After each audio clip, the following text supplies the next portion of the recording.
Welcome to the Mind Bender podcast. This is episode 1, and in this show I hope to explore topics around neuroscience, artificial intelligence, engineering, and all things biology, while looking through the lens of spirituality and religion to explore how these ideas need to coalesce into a unified whole of a theory to help us as we're stepping into a whole new world. In this first conversation, I have a chat with my friend David Field. David is an artist, a filmmaker, a scientist, and an explorer of consciousness himself. And in this conversation, we explore his journey in the process of creating a documentary to explore the fundamental nature of reality. We range from science to philosophy to religion to personal experience as we bounce around these topics, hoping to dance around a central theme, answering the question of what is the nature of reality and what is the role of consciousness in all of it. I hope you follow along in this journey as I explore these ideas with more individuals and enjoy as I bring them to you in long-form conversation. Thank you, and namaste.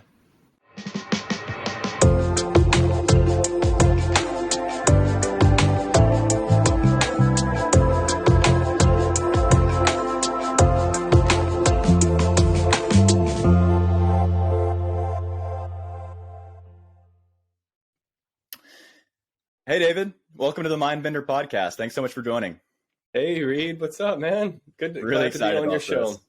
Yeah. So you and I met back at the Science of Consciousness in Tucson, Arizona, back last year. And really, that's when I was first introduced to your filmmaking and all the documentaries you've been working on. So before we get started, I'd love to give you an opportunity just to introduce yourself and what you've been working on. Yeah. Well, let's see. I've been involved in art my whole life, so I would just kind of call myself an artist first and foremost. Let's see. I kind of started my profession in New York City as a photographer, and the scope of everything I did just kept getting bigger and bigger, and it went more into filmmaking. So these days, I've been working more on like film production. So probably what we're going to talk about today is this documentary that I've been working on that's like basically directly in the vein of your show. So we'll have lots to talk about. Well, it's cool because I know most of our conversations we've had prior to this have you've been very much on the verge of the art and the documentary and the filmmaking style that you're really into, but also, the science and the consciousness and all of the ideas that you're working with, because, you call yourself an artist first and foremost, but, there's also a vein of you that I know is like very much of a scientist and wants to explore these ideas more fully. So I'm sure as we go through the conversation, we'll parse through each of those more individually. Well, you're kind of right. It's weird. I kind of feel like I'm more of a scientist these days than an artist, in a weird way, like an illegitimate scientist, because I don't have a PhD. I'm just like really interested in this stuff. But what got you into it in the first place? Well, I guess let's jump back a step and talk more broadly about what kind of science you're interested in, what you're actually studying more specifically. And then I'd love to know what kind of got you into it. Yeah. Well, as an artist, you're always kind of chasing your muse. There's always like different things. And honestly, for like the past decade, I don't know, maybe this is like my lifelong muse, but I settled into really trying to understand. And this is kind of weird. Most people aren't even aware that this is even a question.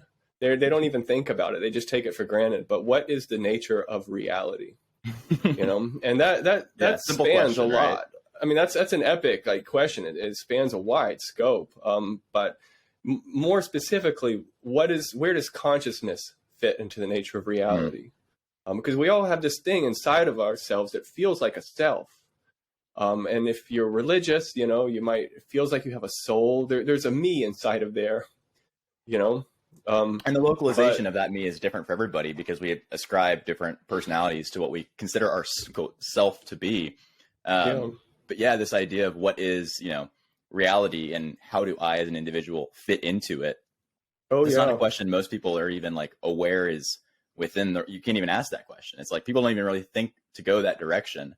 But it's almost like the most fundamental question of how am I aware of this moment and the fact that I'm aware of it? Like what is that? It is the most fundamental question. It really is. And I think There's something in me that since I was a little kid, I just loved asking why, and it would never end. I just wanted to know why. I wanted to get down to the bottom of it. So just keep going back to why. Okay, well then why is that? And you go all the way back.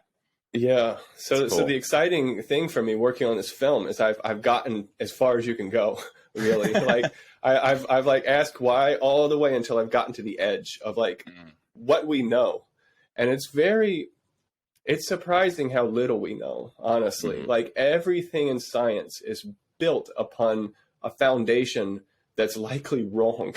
Yeah. And it goes right to the heart of like, who are we? Why are we here?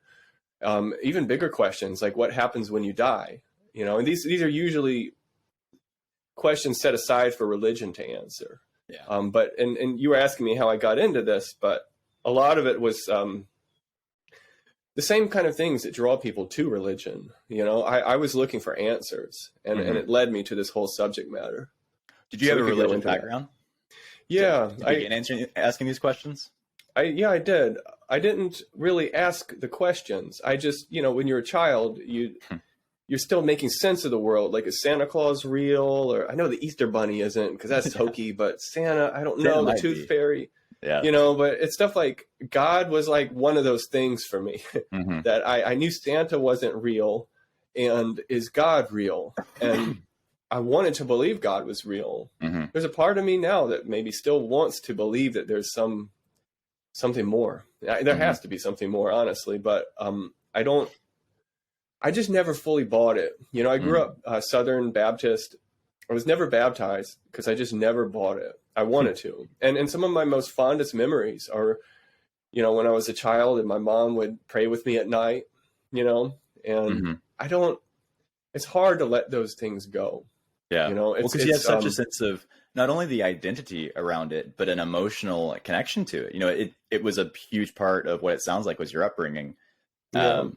And so I would love to bounce off of that because we've kind of gone all the way, I feel like, to the end of the documentary already of like, you've kind of gotten to some of these answers and you've asked all the questions towards the end. And, you know, at risk of giving away your documentary, I'd love to kind of go all the way back to the beginning of this and ask, what was the first question that you asked going to this documentary? You know, where was your starting point? If you have, because we're kind of like spouting out these massive questions that are almost like, they don't seem to have any answers. They're more of like hypothetical questions you kind of just ask into the void. But you took a very, like, again, to the scientific and rigorous approach. If you really were looking for answers, these were not just conceptual musings for you. So I'd love to kind of go all the way back to the beginning of this filmmaking process for you. What was the first question you asked in setting off to kind of address these massive questions? Well, the first question was questioning my upbringing, and just that was. Well, I mean, there's a definitive moment for me, really. I can definitely answer this. Awesome. I grew up in New York. Well, I grew up in Georgia, and I moved to New York City, like basically when I became an adult. I just went straight from college to New York City, and living there for 10 years, I gradually started to distance myself from the fear of questioning my religion.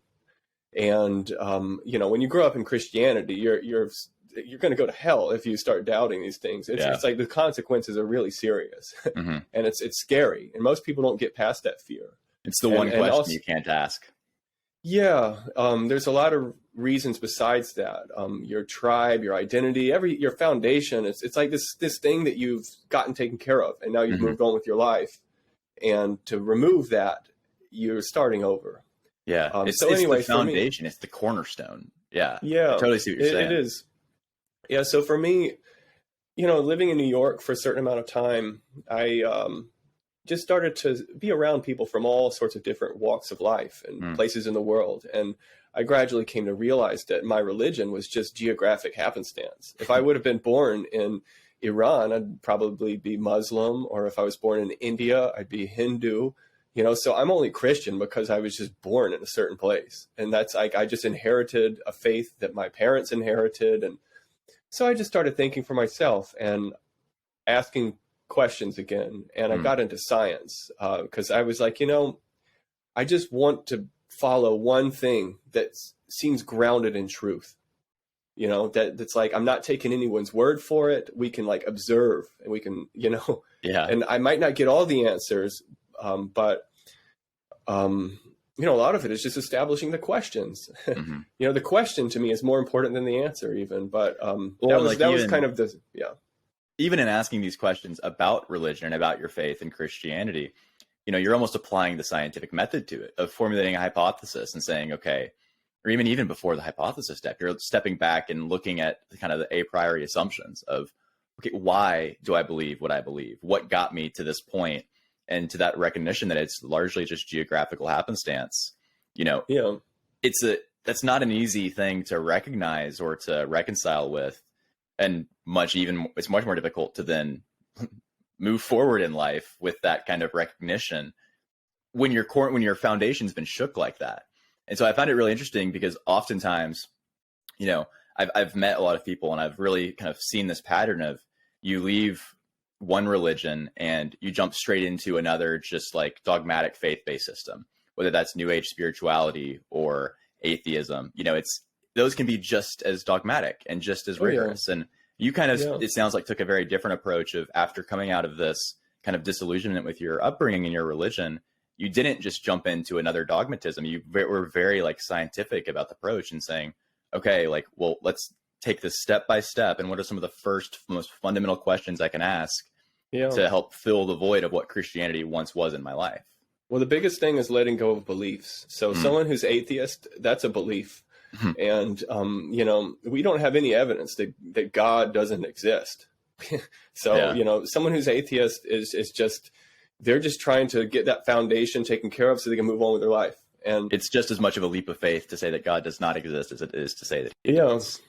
Yeah. So the, just a preview of the whole culmination of answers that I got from this whole journey is, in a strange way, it kind of led me back to this idea of God. But it's been a lonely journey because kind of the idea of God that I'm forming is my own. It's not part of some kind of established anything. It's more about just kind of piecing together elements of a puzzle and my own experience and trying to just make sense of it. I don't have any beliefs still, but I know that there's something more. So yeah. Well, you went into this documentary process, asking those questions, and so I guess that's a phenomenal recognition of the very first step. And then, from there, it sounds like it was very much of a disillusionment of you're asking the questions, but, what was the next thing you went to? You kind of have stepped away from the belief systems and now you're asking the questions. Yeah. Where did you go for the answers? What was kind of the first step you turned to in the process of this film? Yeah, well, from there became the most mind-blowing journey of my life. And every day my mind is just blown, still thinking about this. It never gets old for me, which is a good thing. So this is basically what happened. And this is where things get really weird. So, and by the way, this is the first time I've ever gone public with this. So it's great. Love to have the conversation. I'm really excited to kind of hear more about it. So dive in. Yeah, it's kind of scary, man, because I know people will judge me and it's weird, I'll agree it's weird. But I'll kind of give you hopefully some peace of mind with that, because that really is the purpose of this podcast. You're one of the first people I've had on it, and I'm thrilled that that's kind of the position you get to hold, because really this is the title of it being the Mind Bender podcast. I really want to shake the root of some foundational beliefs and make people really think for themselves and be tasked with the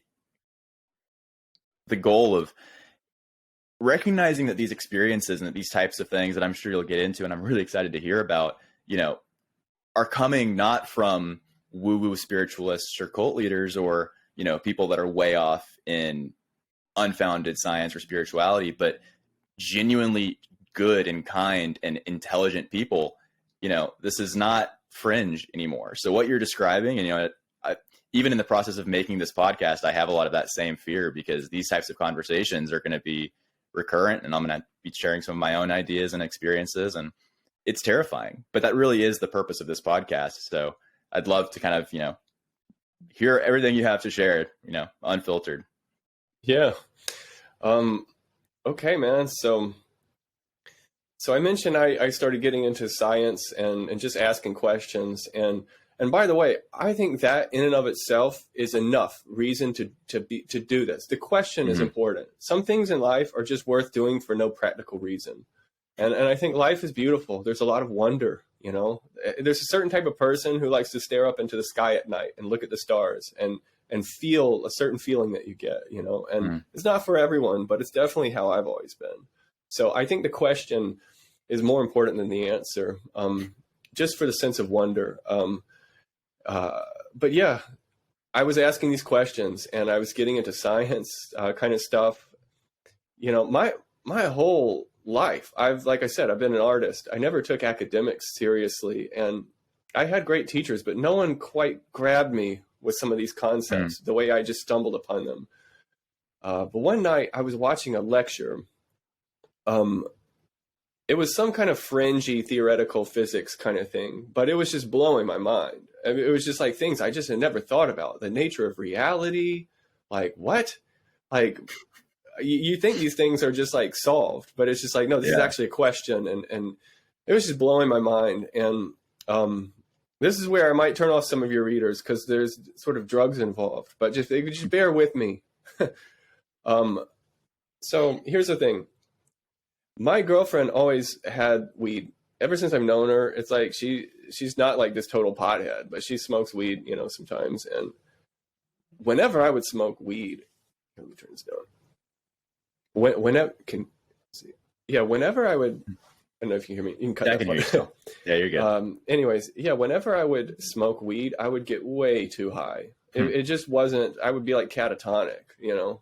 So I just never really did. But this night, it was late at night. My girlfriend was asleep, and I watched this show. My mind was blown, and it felt right to smoke some weed and just think about this and just go into this like really deep meditative state. And what was the show? What was kind of the precursor that led you into the state of mind? To be honest, I don't remember, and that's the strangest thing. It was just like it was only like the purpose of the show was to get you to this state of mind. Yeah. Yeah. Okay. Yeah. So I went on the roof of our building in Manhattan, and I smoked some weed, and I was just more or less like communion with like nature and just, I don't know, in a weird way, I was really charged up with this desire to know, I was seeking answers, and I had that burning inside of me. And if you ask anyone who knows anything about like psychedelics, your setting and your mindset are like the key factors to determine your experience. So my mindset was wanting answers, and that's what I got that night. Yeah. And ever since then, I've been piecing it together. I could go into detail about that. If you I'll leave it up to you. I would love to hear it, but I understand if there's some aversion there. No, there's no aversion. It's actually, there's a lot of relevant things in here.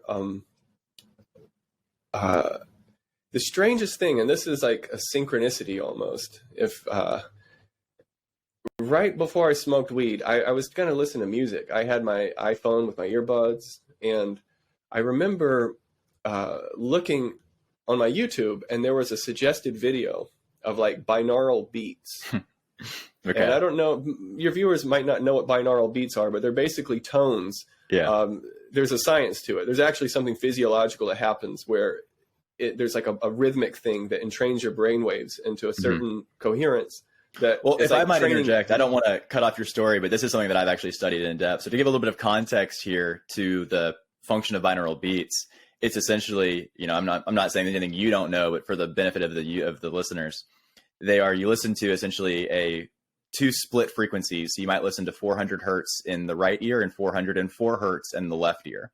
And your brain is capable of a function known as the frequency following response.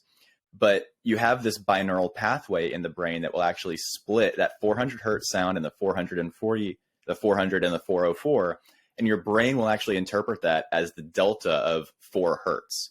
And so then due to this frequency following response, if you know anything about neuroscience or brainwave patterns, your brain is firing at all times at particular frequencies. You know, your brain is an electrical machine, and it has an actual frequency and oscillation, almost like a musical tone that it is singing. And so when you are listening to these binaural beats and you're listening to this 4 hertz delta that your brain is beginning to entrain with, the frequency following response is actually going to cause your brain waves to synchronize with that intermediate sound your brain is creating from the binaural sounds. So just to give some context to listeners, because it's something that I've been very interested in, what you're describing, and they're known to have very, very profound cognitive, even psychedelic effects. And so what you're saying is very well established in scientific literature, and kind of the idea of bringing this all down to earth. And this is real, what you're about to describe and experiencing is very much backed by science. And so I hate to cut you off, but I just wanted to kind of give some context there. Yeah, you mentioned the frequency following response, but basically the whole idea is that like things that oscillate like to synchronize. So if you had a wall and you put like 3 grandfather clocks on them and they all had a pendulum swinging slightly differently out of sync, if you go away for like a week and come back, they're all going to be in unison. It's crazy, but it's true. So yeah, and this occurs in nature too. I'm not sure, there's a phenomena in North Carolina that happens once a year where the lightning bugs will all fly around, and they will synchronize the flashes of their of the lights, and it is truly a light show in North Carolina. It's one of the most beautiful things to see, where all of these fireflies are flashing and receding, flashing, receding in perfect unison with one another across an entire field of fireflies. And so, like, you're describing the grandfather flock, it happens in binaural beats, in fireflies in the woods. Like, this is very much, it occurs in nature, and it's one of the most beautiful phenomena. So I love that you kind of went there. Yeah, it's epic, like how just like amazing this is, but there's real science to it. So the brain is an oscillator, and you can use these binaural beats to entrain your brain waves into like a coherent frequency band. And why? Well, as it turns out, meditation, that's what people are doing when they meditate. They're basically reaching coherence in their brain. So you can learn to feel what it feels like to have a coherent brain wave pattern. So that's like, if you meditate for hours and hours, eventually you just learn how it feels. But binaural beats, they're like training wheels. They'll get you there. They'll put you in like a coherent frequency band. If you just listen to it and you just kind of try to meditate and relax, you'll hear this pulsing sound. Now, we're going like deep into my binaural beats, but it's interesting. Why? Well, you can't hear 4 hertz. You mentioned 4 hertz. I'm using that example. Yeah, go for it. That's below the spectrum of what your ears can hear.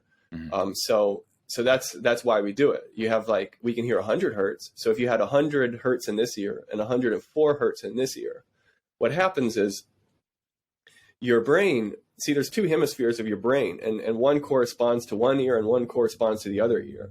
But when you have headphones on and you're listening to these binaural beats, there's a slight offset, between one frequency and the other, and that's the beat, and you feel it. So I don't know, just anyone who's interested, go on YouTube, you have to wear headphones. That's the thing. It only works in stereo. And you'll hear it. So, the tone. It sounds like a wall. Yeah. It'll start to, So I had no idea what binaural beats were. I just started listening to it, and I smoked some weed. And this was the first time you had ever listened to binaural beats, was this night on the roof in New York? Yeah. Wow, and one of the first times I had smoked weed, I don't know, probably like 6 times or something before that, So I had this deep desire, this yearning, and man, it triggered a full-on psychedelic experience. And, I've spent years learning about this stuff, and I've never done powerful psychedelics like DMT, which is apparently one of the most powerful psychedelics. But when I hear people talk about visions and experiences that they had on DMT, they're describing what I experienced. And over the course of this documentary, I've realized there's lots of ways of accessing this same kind of experience. And you see it, obviously in psychedelics, meditation, prayer. You see it in near-death experiences. So there's like a mechanism, and that's kind of what my documentary started to investigate, is that there's like mechanisms of what's going on. But if I could, I'll maybe describe the experience a little bit. Please, yeah. I don't know how much time we have, but maybe I'll give like a 5 minute. Yeah. Okay. Take as long as you like. All right. So yeah, I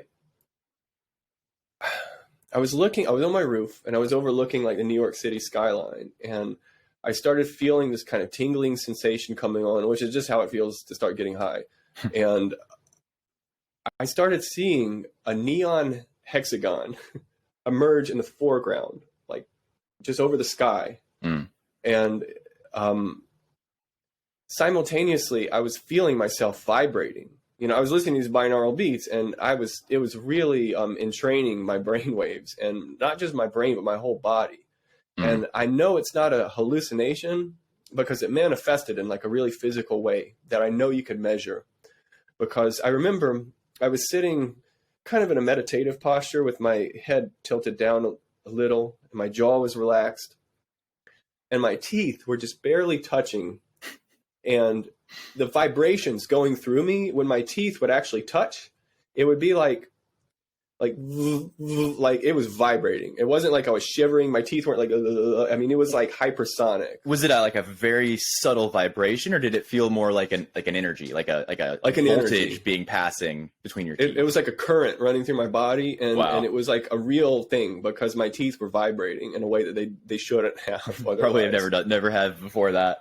Yeah. So I'm feeling, I'm seeing this hexagon start to merge, and in my peripheral vision, I started. And you're alone at this point? There's nobody else I'm with alone. You? Okay. It's like midnight, I'm way up on top of a building, no one around. And I just start, in my peripheral vision, this vibrating thing just started to kind of coalesce around this hexagon.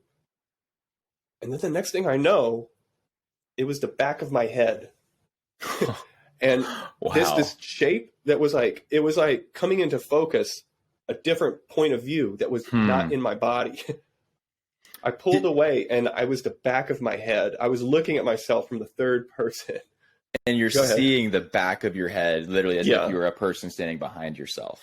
Yeah. I went do you out still of my have body. do you have any sensation or feeling of your body at this point, or have you completely dissociated? I don't exactly remember. I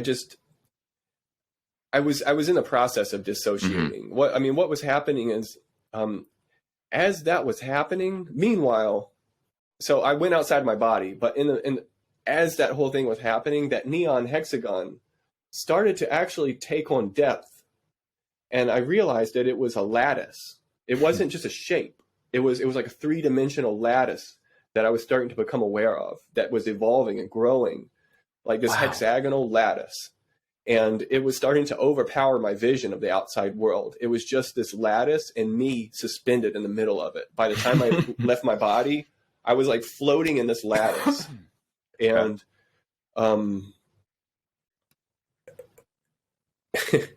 yeah, so I remember I floated above myself. I mean, this is the weirdest thing that ever happened to me. It was like totally new experience for me. Anyway, I went above my body, and I was looking down at the top of my head. And it's like I hit a certain point where right over the top of my head looking down, I mentioned there was this lattice, right? So imagine this lattice. I was like a node in this lattice. So if you imagine just like a grid, like a 3D grid, okay? Like there's vertical columns of lattice and there's horizontal columns of lattice, right? Yeah. It's a lattice. Well, you're describing a network. You have nodes and you have edges between them. This is, I totally, I have a vision of what you're describing. This is really cool. So one of the axes, I don't know, of this lattice was like basically right through my middle of me. And so it's almost like you were one of the nodes of the network that you're seeing, this lattice that's emerging. You were a node within it. Well, it's like I decoupled from me, and I was outside of myself, and I could see my body suspended in this lattice. And when I got directly over the top of my head looking down, it was like I looked straight into a beam of light. That was like, and this lattice was made of light. So from that point of view, I was looking straight into this light, and it was like a funnel. It was like a wormhole, and it sucked me in. So I kind of went out of my body, over my head. And then, imagine like the drain in your sink, like a funnel. Yeah. Okay. Like a vortex, an energy vortex. A vortex. Okay. And it took me within.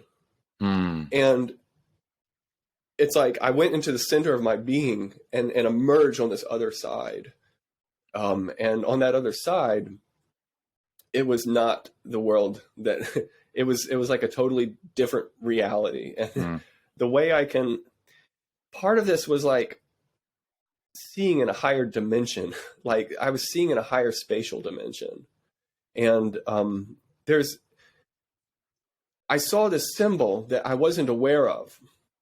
And if you just Google search Metatron's cube, this gets starting to get into like esotericism. You know, and it's like sacred geometry. And I know there's a lot of, look, I saw this symbol, Metatron's cube. Now, when I went going into that beam of light, I mentioned I was seeing in like a higher dimension, but from that one perspective, I wish I could pull up a picture of Metatron's cube. I'll overlay one on the episode right now. You guys are describing it, so we'll have the viewers can see it. Yeah. Well, if you look at Metatron's cube, there's like various things you see in this shape. But one of them is a tesseract. If you look at it, it's like, imagine a clear cube, and I can rotate it, and it's very three-dimensional. But if I turn it at one specific angle, where you're looking straight into a corner, a clear cube, you'll just see a two-dimensional form of like, it looks like Metatron's cube. What you're describing, it almost sounds as if you have, what would be a good example of this? Like you're projecting a shadow of it. Like you have a cube, but you project a shadow of it onto a two-dimensional plane, and you're going to see a different image. Yeah. But it's almost like a two-dimensional projection of this three-dimensional figure that you're holding. Yeah. But from that one angle that I mentioned, where this like obviously three-dimensional cube, you rotate it to a certain corner and you look straight into that corner, it reduces into a two-dimensional form. I mean, if you close one of your eyes and you look at it, you know, like this three-dimensional thing becomes 2D. So in the same way that you could perceive a 2D thing and extrapolate that it's 3D, it keeps going. If you're looking straight down this thing, you can see in higher dimensions only from this one angle. We're all. So you didn't have the freedom to traverse within that higher dimensional plane, but it's almost like you could see and recognize that it was a higher, like almost a fourth dimension, but from this very specific vantage point that you were standing at. That was like the center of me, basically. And so as I'm going into this light, you know, through this geometric kind of world, it was like, all I can say is the image of Metatron's cube appeared, and it was like I was going into this light. And anyway, so I go into this light, and man, it was so much more than just like a vision. It was very like emotional. It was like a feeling. I merged with this light, and it was like a religious experience, man. The only way I can explain it is it was like very spiritual.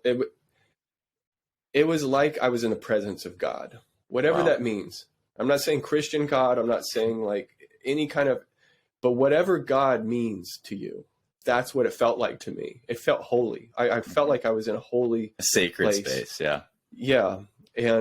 But this light, I realized that we're all this light, that it's me, that like God isn't this other thing. It's us. We're it. We're all just like part of this light. Yeah. Wow. Man, it was just a really powerful experience. Besides that, you know, it was so strange, but I became overwhelmed with this sense of empathy and pity for God. Surprisingly. I mean, there was this awe, but suddenly I realized that it is all this one thing. And if there is just one God, it's alone.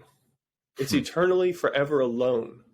And it was like in that moment, I merged with that light and I took on that identity. I was that light. I realized that like, and this sounds blasphemous, I guess, but it was like, I'm God, you're God, we're all God. Reality is like, and I'm using God as like a placeholder. Sure. I'm not implying any specific faith. It's just this higher consciousness. We can say now that for now and for the continuing discussions, and I'll even say for the continuation of the Mindbender podcast, you know, I really like to approach this ontologically neutral, where we're not referring to the Christian God, we're not referring to the Hindu God, we're not referring to shamanic energy or pranic energy. You know, all of those things are so laden with baggage and have so much like implications and connotation associated with them. It's almost impossible to talk about, you know, big G quote God. And I think it's the same thing with capital L love. You know, all of these things are so laden with baggage, and everybody, when we hear the word God or love, we bring in our own preconceptions as to what that means to us. So I love that you're making this distinction of, I don't care what you say about God or what you believe it to be. Like, I'm not making any metaphysical claims about your faith. You're simply describing your own experiences. You can't describe it as anything but what you might call God. You are in the presence of something sacred. I think that's really beautiful the way you're describing it. Yeah, it really felt sacred, man. It was the most profound thing that ever happened to me and that I ever experienced. But what really haunted me about the whole thing was it real? I was doing drugs after all. I smoked weed. Maybe drugs are just mind blowing, and maybe they give you hallucinations that feel real. And that really bothered me, because it was like the most important thing that ever I witnessed. Was it real? And it felt like I got these answers, but were they real answers? So that was the beginning of my quest of like, okay, what just happened? I started just looking up like out of body experiences. That was strange, so I came across, I went down so many rabbit holes, but I came across the research of someone who basically spent their whole life studying out of body experience and scientifically. And he says, I was reading his book, and he was saying, who is this? His name is Tom Campbell. So he's like pretty big on YouTube. If you just look up Tom Campbell, he has a book called My Big Toe, and toe stands for theory of everything. There's a thing in the 70s, in the early 70s, was the genesis of what still exists. It's called the Monroe Institute. And it's very enshrouded in this like very new age kind of culture. And on the surface, I can see why people would really dismiss it, because it looks hokey, new agey, but you just got to kind of realize that like this is a very niche interest already. And they built their interest in the early 70s. And this was during the psychedelic revolution, new age spirituality. It was like, that was like the heart of their fan base, right. And they've kind of stuck with that. But there's actually science at the heart of it. So Tom Campbell, well, the Monroe Institute is named after someone named Robert Monroe. He went by Bob. So Bob, he had out of body experiences like spontaneously, and he wanted to understand what was going on. So he started this institute. But Tom Campbell came in at the very beginning, before there was anything. And Tom was a physicist. Robert Monroe was more or less a businessman. Like he already had money. Like this wasn't something to make money. He just wanted to understand what was happening to him. And if I might interject here, because I am familiar with Robert Monroe, he didn't go into this. He writes in his book, Journeys Out of the Body, which is a fantastic book. I would highly recommend it. He talks about this, and he said he never intended for this. He didn't know what an out-of-body experience was before it just started happening to him. He was lying in bed with his wife and would start having these just vibrations in his body, and all of a sudden just dissociate in a very similar manner to what you described having experienced. And those vibrations is what I felt. And it turns out a lot of people feel that. People I've interviewed have had near-death experiences. There's something going on there that's an actual physiological correlate of out-of-body experiences that can be fit within the scientific method to understand. And there are actually really reputable people, Nobel Prize winner types, really, like investigating this. So it's a real thing.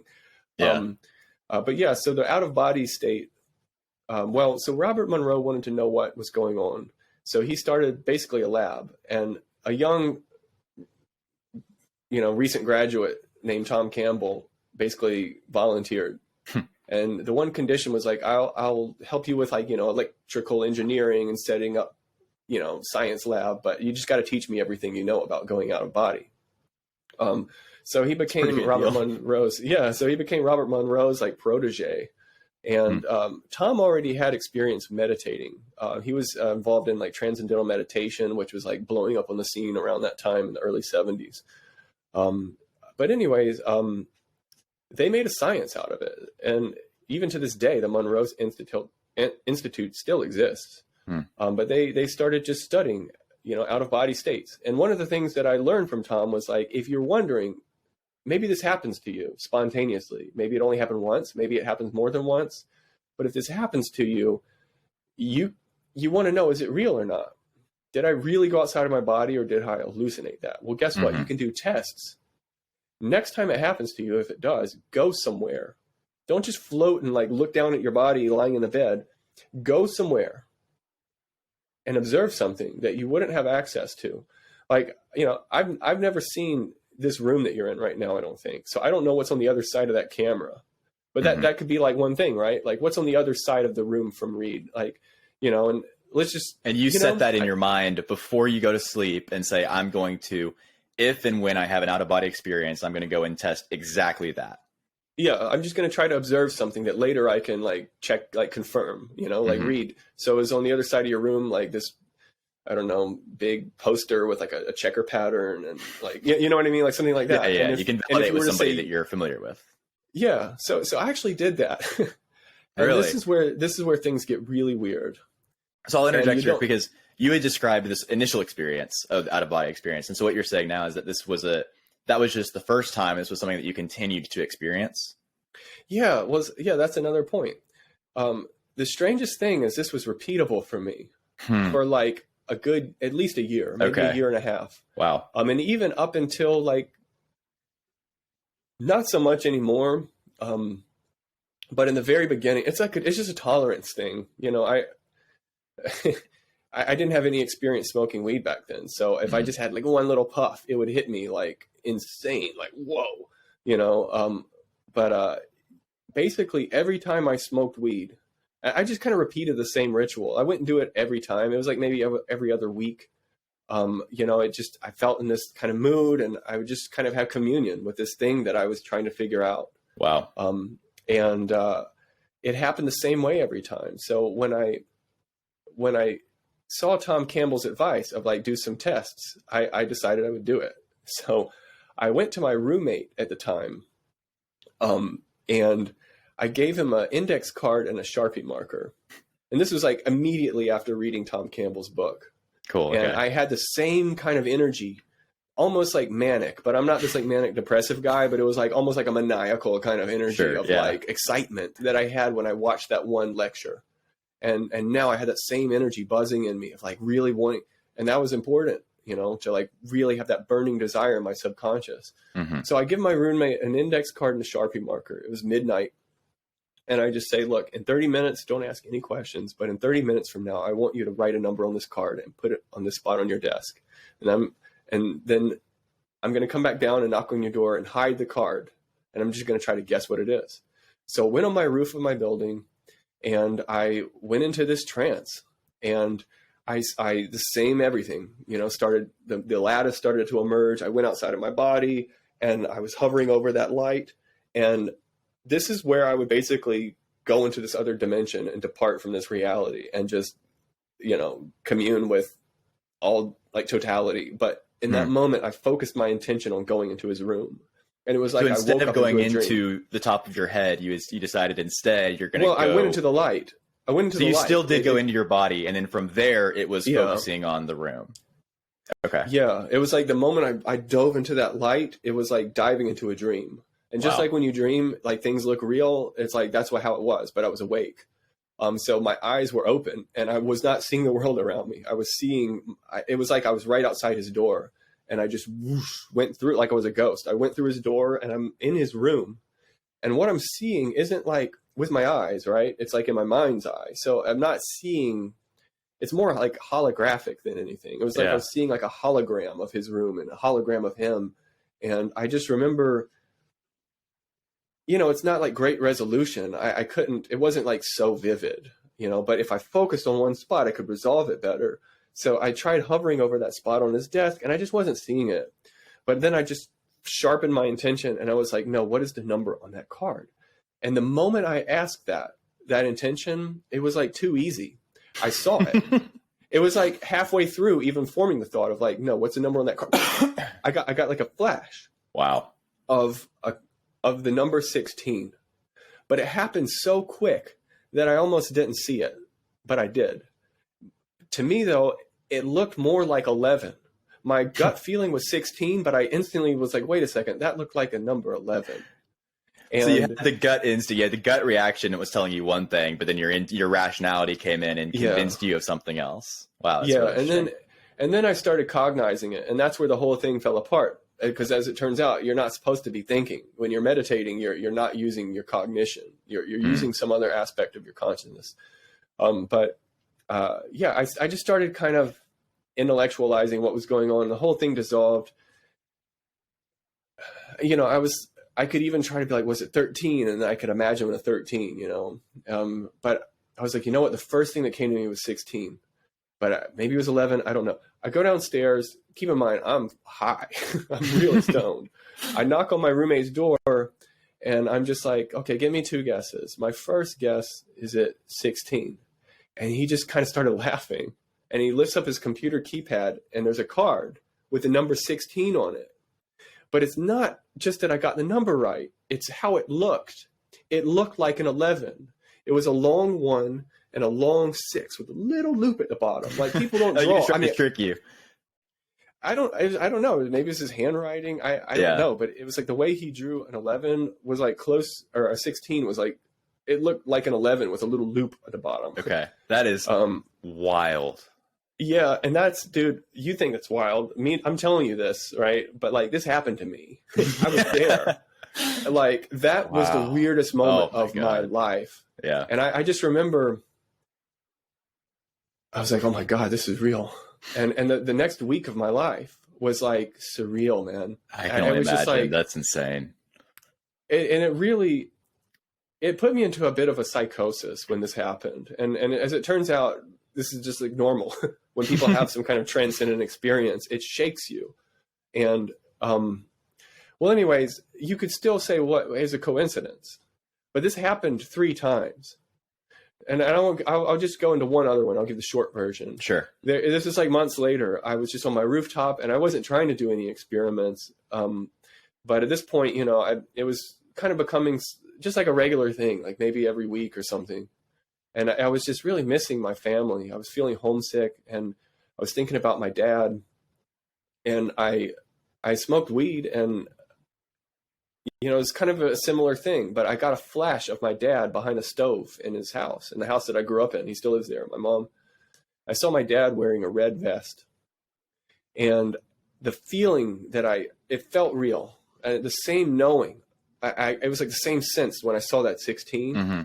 So I just took a long shot, and this is weird, but I texted my dad, hey Dad, are you by chance wearing a red vest? And he writes me back, yes, with a picture of him in the garage wearing a red vest.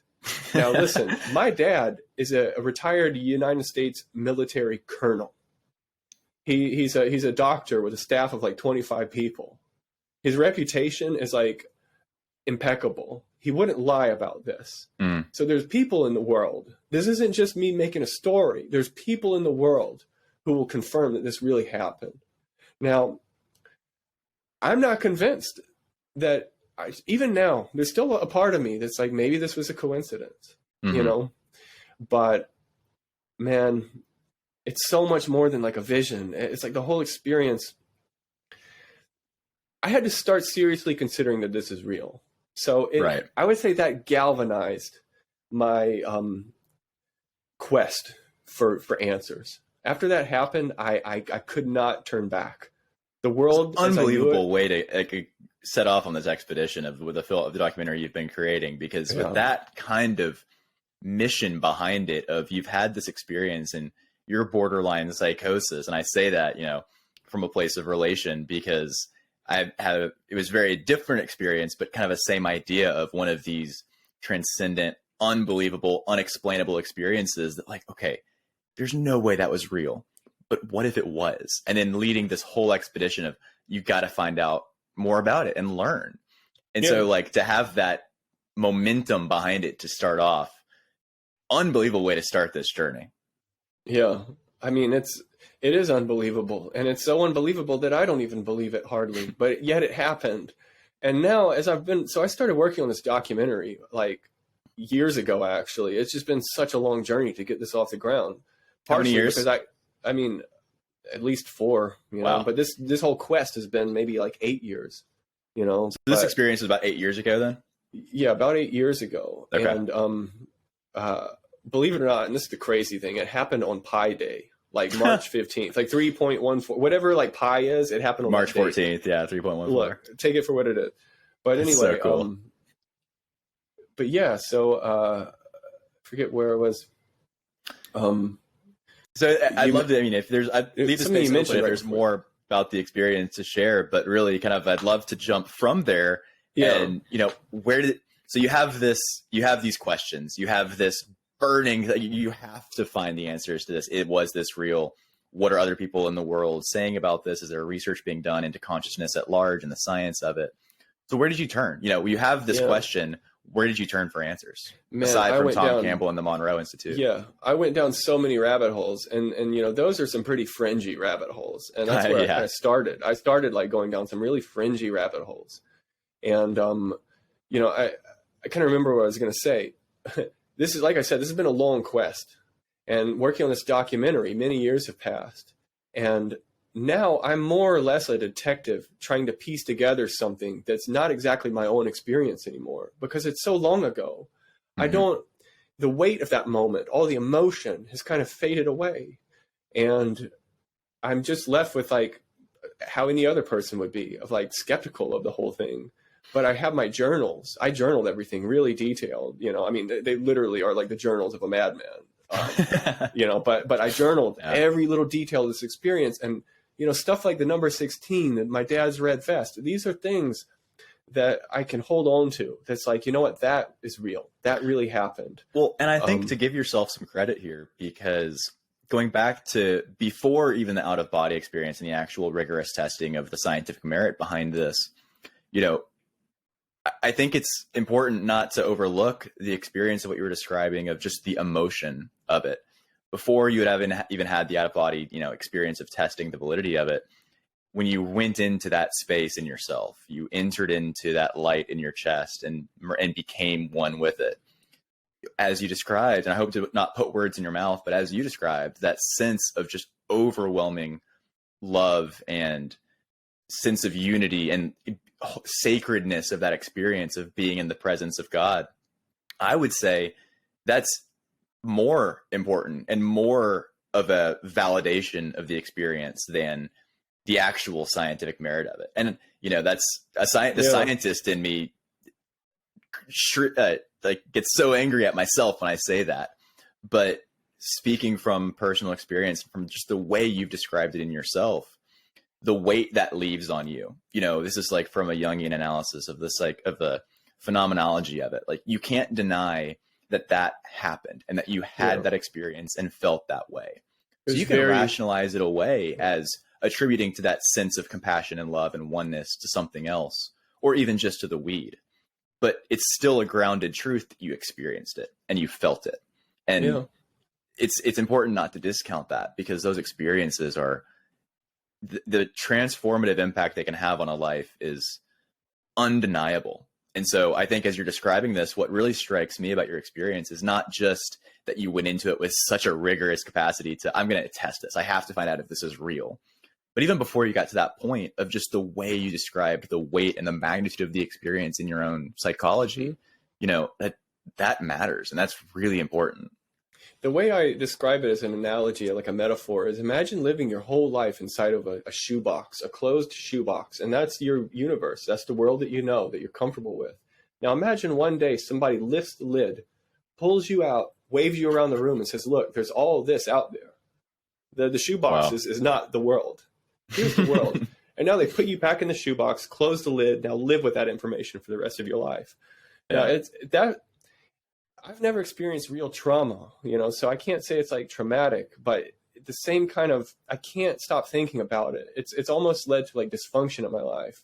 I can't go a day without thinking about this a lot, because, you know, I experienced that world outside the shoebox, and it's very lonely because, you know, when this happens, you want to tell people, but people can't relate.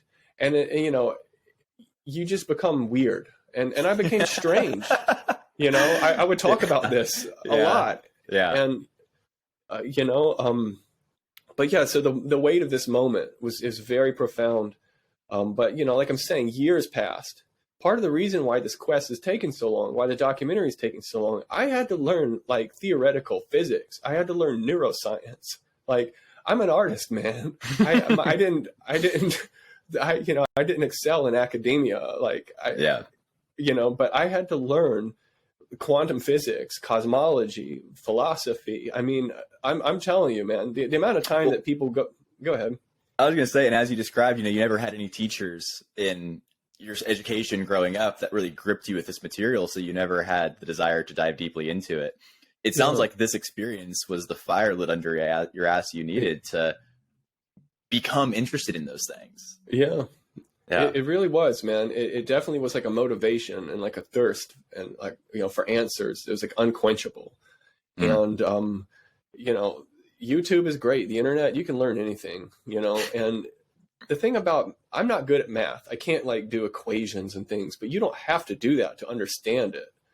Math is just a language for communicating a concept.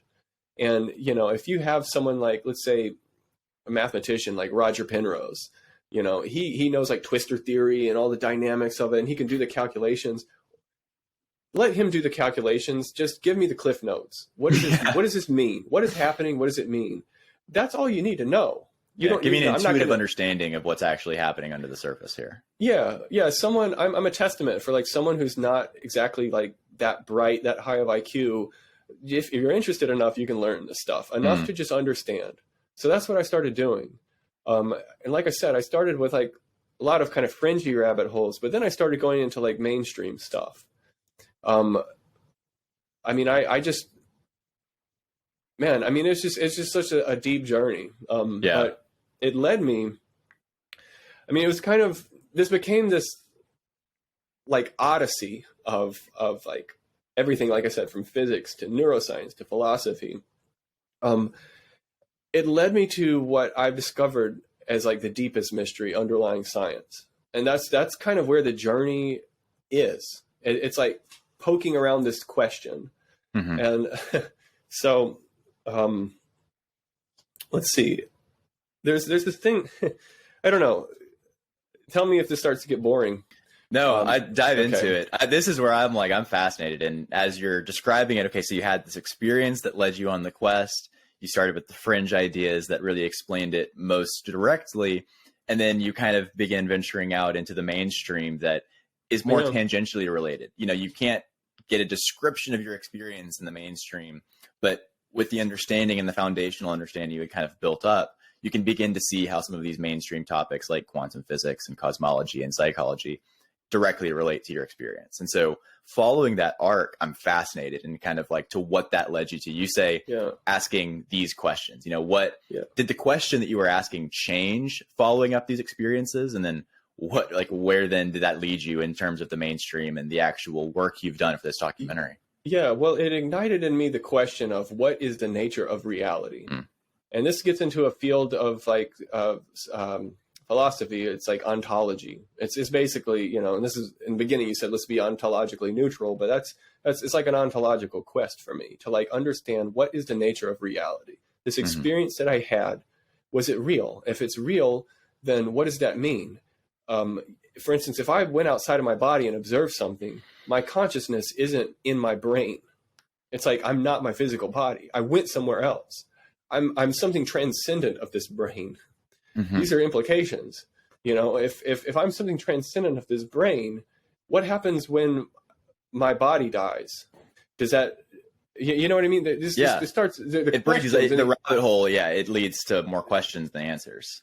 Yeah, there's a lot of more questions and answers, but it really centers around what is the nature of reality. And this is a weird thing. And I'll be honest, it's a luxury to be able to ponder the nature of reality. So I'm very grateful that I've had the time to do that. But this is where it gets really cool, I think. When I was in school, I don't know about you, but when I was in school learning basics of science and stuff, like 6th grade, 8th grade, they show you, how does science understand the world? By breaking it down into more and more fundamental components. What are the building blocks of nature? And, you know, you go down to cells, you go down to atoms, you go down. Well, so one of the most fundamental building blocks of reality is like the atomic world from what we know now in science. And when I was in school, I was shown a model of an atom, and it looked like a solar system. It looked like there was like a nucleus, and imagine that's the sun, and there was like an electron, and it was on like one of those mobile kind of things, you know, where it looked like, okay, this electron is like a planet that rotates around the nucleus. It's a little solar system. That's actually nothing like what it really is, as it turns out. That's not how reality is. There is no electron. Give us from there, if you could give us a SparkNote high-level version of, because that's, I imagine, you know, 95% of people, that is their conception of the atomic world. Yeah. In your analysis and from what you've explored, what is the correct conception of the atomic, the way that the universe is built at the atomic level? What does it actually look like? This isn't my analysis. This is just like the consensus in science, empirical science. The electron is actually better visualized as a cloud of probabilities of where it actually is, of which direction it's spinning. And that is undetermined, actually, until you observe it, until there's a measurement. So there's this, imagine there's a cloud, and as soon as you like look at it or you use some device to measure it, it manifests it into like all the probabilities. Okay, it turns out it's here, you know? And so as it turns out, that's how matter actually fundamentally exists, as probability distributions. And this is getting into quantum mechanics. The nature of reality, the nature of reality is probabilities. It's probabilistic. And it's not until you observe one of these systems, or like they say a measurement, you know, it's not until you basically measure it that it manifests into an actual thing. To bring this down into a very grounded reality of an actual experiment, because what you're describing, I love this whole idea and this whole conception of, you know, as you're saying, it is not theory. Like, this is actually how it works and how it is operating. They've done experiments. And I wonder if you might give a, you know, brief explanation of the double slit experiment to really bring this into a grounded reality. Yeah. And this is like the most mysterious thing in underlying all of science. And it's very hotly debated. We see something going on, and we know how to make predictions around it. We can build science around it, but to actually interpret what the hell is actually happening, like philosophically, what does this mean about the world that we live in? That's where everyone's divided over. And it gets into this thing called the measurement problem of quantum mechanics, of like, why is it that when you measure this system, it does something different? Okay, so I will get into the double slit experiment, but just a little. Take your arc. Yeah. So the way the world, and this is what's mysterious, the way the world works, in science, we have two theories that basically help us understand the natural world. One concerns more like large things that we can observe, you know, like planets, and, you know, so that's like Einstein's theory of general relativity and special relativity. So that's like the cornerstone of like our understanding of the world that we see. But there's another theory called quantum mechanics that, as it turns out, is way more precise. You can make better predictions. It's more robust. It's a better theory than general relativity. But the problem is they kind of stick to their domain of like the big world and this like subatomic world. And they don't line up. These two theories are actually incompatible. There's aspects of quantum mechanics that don't jive with general relativity. And so quantum mechanics is like this from the ground up, you know, the quantum world, and general relativity is this macroscopic world. And where they meet, it's actually a gap in our understanding. And this is where it brings us to the measurement problem of quantum mechanics. So in quantum mechanics, the way that the world works is it evolves deterministically. I mentioned like probabilities, right? Yeah. So like imagine some quantum system that you're not observing. It's actually evolving and it's doing all this stuff. And that can actually be what's happening to that quantum state can be calculated with this thing called the Schrodinger equation. You don't have to know what that is, but the point is there's a thing you can use to measure, or not measure, but predict where a quantum system is going to evolve to over time. You can determine that probability distribution. Yeah, and it's deterministic. Okay, so what do you mean by that? Go a little bit deeper into that if you don't mind. By deterministic means that it's a sequence of events that are all kind of like one thing causes the next thing, causes the next thing, causes the next thing. It's linear. It's linear. So Okay.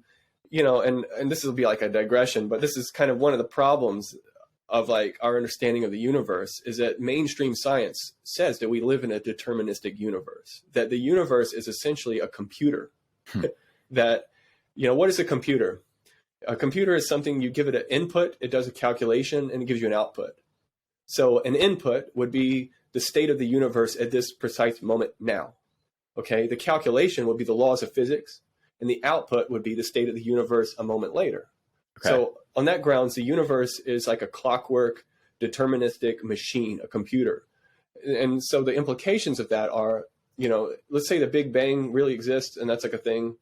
At the moment of the Big Bang, those initial conditions, if you had some supercomputer that could understand those initial conditions, it could just use the laws of physics to run the clock trillions of years to the future and predict that you would be wearing a white shirt right now, and I'd be wearing this denim jacket, and we'd be having this conversation. So if you know explicitly exactly how the system works, so the physical laws of the system, and you know everything about the starting condition, you know the full starting condition that you're working with, and you know exactly the laws that are going to take you from that starting condition of point X into some future point Y. Yeah. If you know both of those things, you can predict with 100% accuracy what Y is going to look like in the future. Yeah, it's just a cascading like sequence of events. And so it's determined, basically. Deterministic means that like the future is determined based on previous events.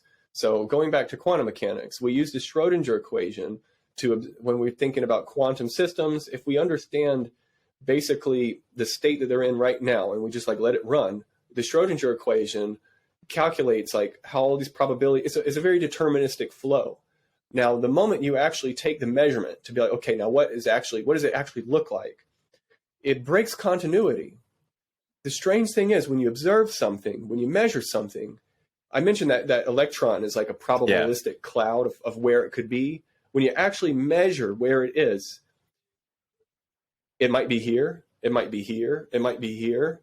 And, you know, some places are like less probable than others because it's probabilities, right? So some places are like, it's like 80% going to be here, you know.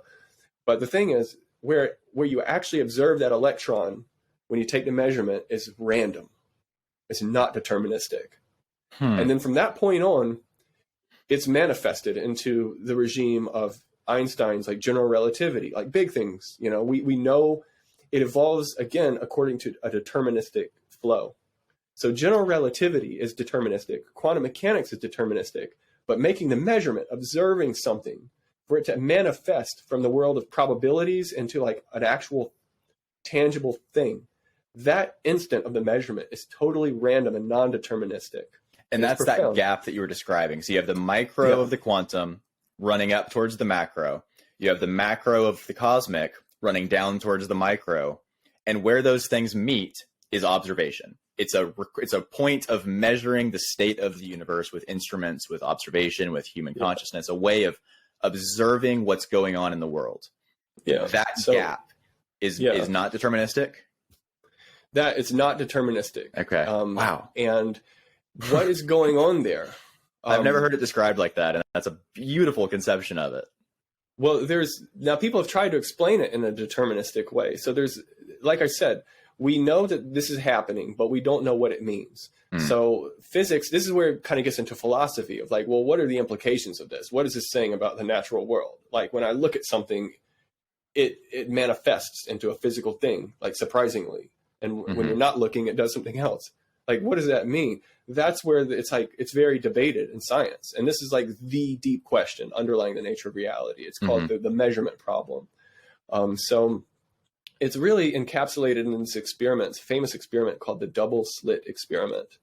And, you know, we're definitely kind of going into the weeds, but it's interesting. Yeah, I love the high level because I think it definitely does. Again, the whole idea of this conversation, what I'm really excited about here is describing your personal experience, and we're describing more conceptions about massive scientific ideas, but really where the rubber hits the road is in these experiments. And so I think, I don't think it's too in the weeds. I think it's really important to really kind of highlight the research that's been done and exactly how we know the fact that we know this. So I'd love to hear your description of the double slit experiment. Yeah, if someone wants like a pretty easy to understand like visual illustration of the double slit in like a cartoon form, just go on like YouTube and Google search. There's a movie that came out. The director actually was like in a cult, as it turns out.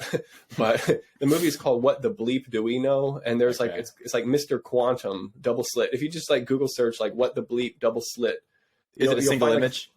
It's a cartoon. It's like a 5-minute animation that like really it's great. I'll link to it in the description of the video. Yeah. But that's kind of like something people reference a lot. But so the idea is, I'm kind of going to go into the middle of this, but there's an experiment you can set up where you have a laser. Let's see, I'll start on the side. So you have like a laser gun, basically a laser beam pointer, and you have a wall and you want to shine this laser onto this wall.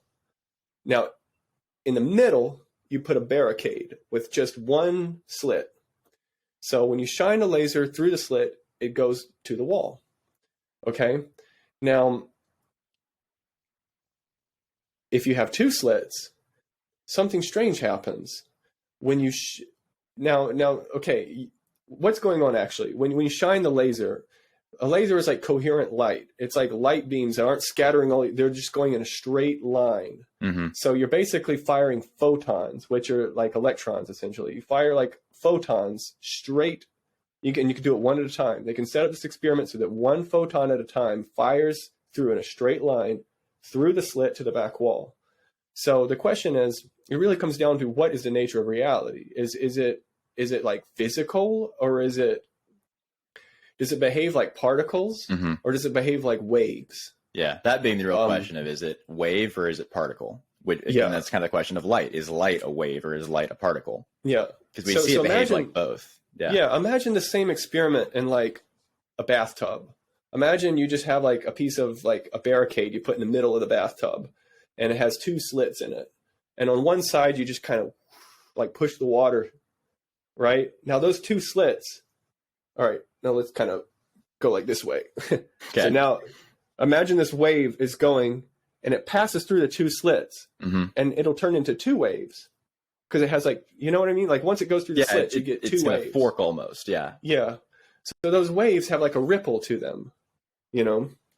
And the reason, so what you'll see on the back wall will be an interference pattern of where like the waves cancel each other out. And again, you just have to look at this, like an illustration to understand what I'm talking about. An easy visualization, you take two pebbles, right? You're standing above water and you take two pebbles and you drop the pebbles. You'll see the ripples. And at the point where those two waves meet one another, that's this interference pattern you're describing. Yeah. That's where the waves meet and they start to change their pattern. Yeah. So with the double slit experiment, what's kind of strange is that when you have one slit and you fire it through, it looks like a particle. All the photons just pile up in one line on the other wall, right? Because like imagine there's a slit. They can only fit through this slit, right? Mm-hmm. So you're going to see that shape on the back wall of like just you're firing bullets through, and it only goes through one line. But now when you have two slits and you fire one at a time, the strange thing is on that back wall, you don't see a pile here and a pile there. You see bands of what looks like a wave. So what is going on? I mean, we don't have to go like so deep into like the double slit experiment, but basically the implication is that matter behaves like a wave mm-hmm. until you observe it, and it manifests into an actual thing when you observe it. And this is what's weird. They wanted to know like what's going on, like how is there. So they put like detectors at the slits to see like where's the electron? Is it going through the photon? Is it going through this slit or that slit? Well, as soon as they actually observe it, it starts behaving like a particle on that back wall. So they can actually demonstrate in the lab when you observe it, it behaves like a particle. When you don't observe which slit it went through, so it's like a toss up. Like maybe it went through the left, maybe it behaves as a probability distribution. So shows the pattern you get on the back wall of the photon, it's different whether you're looking at the experiment being conducted or you're not. Yeah, and they've done like lots of variations to like try to rule things out, and it gets weirder and weirder and weirder. But the gist of it, the takeaway is, it seems that reality is fundamentally a wave of probabilities. And until an observer observes something, it manifests into the physical world. But that's kind of one interpretation. There's like different interpretations. And so bringing this into philosophy with that idea, it would be if a tree falls in the forest and nobody's around to hear it, does it make a sound? Yeah. And I guess according to this experiment, it would be no. Well, yeah. I mean, so this is one interpretation. It depends, again, on your stance of like, how do you interpret philosophically what is going on? And that's what's so divided in science and philosophy. But I'm kind of on the stance that there is no tree. There is no woods. It's like in the Matrix, there's no spoon, you know? It's like no spoon. There is no spoon. There is no tree. There's no woods. It's like, it's only just, I'm making a bit of a leap here, but okay. So again, this is like this deep fundamental mystery in science called the measurement problem. And there's various interpretations. The most popular one is known as like the Copenhagen interpretation. And it's kind of what's been known as like, just shut up and calculate. It's basically like, look, it's weird, but don't worry about it. It works. Just do the calculations. We have the math. It works, but we don't have to understand what it means, you know? But the Copenhagen interpretation is basically saying an observer collapses the wave function. I'm using like jargon, you know, but again, it's like collapsing the wave function is basically making the difference between it behaving like a wave and manifesting into a particle. Instead of this wave function of like all the probabilities of the electron cloud of where that electron is, that's the wave function. The particle is like when you observe it, there it is. Okay. So the Copenhagen interpretation is like when you measure it, it collapses into a particle, but don't worry about it. It's just you're never going to know. Okay. There's a different, now that's the mainstream. Now something that's like slightly, I also would kind of consider this mainstream, but it's not really, but it's just like the most famous popular scientists like Brian Greene, Sean Carroll, the whole idea of like the multiverse. When you look at Marvel movies, this is all coming from their interpretation. And that's called the many worlds interpretation of quantum mechanics.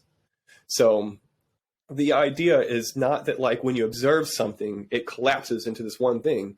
It's when you observe something, it branches into a whole different universe. So they both exist.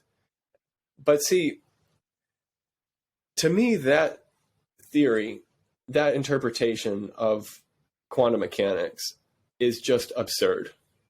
So the many worlds, it's absurd. The implications of the many worlds. And look, like I get it. I'm not Sean Carroll. I'm not Brian Greene. No, I love your perspective on this. Yeah, but it's absurd when you think about it. What is it saying? It's saying that every little quantum like event, like every little measurement, every interaction, like a perfect example is like an atomic like nuclear decay or something.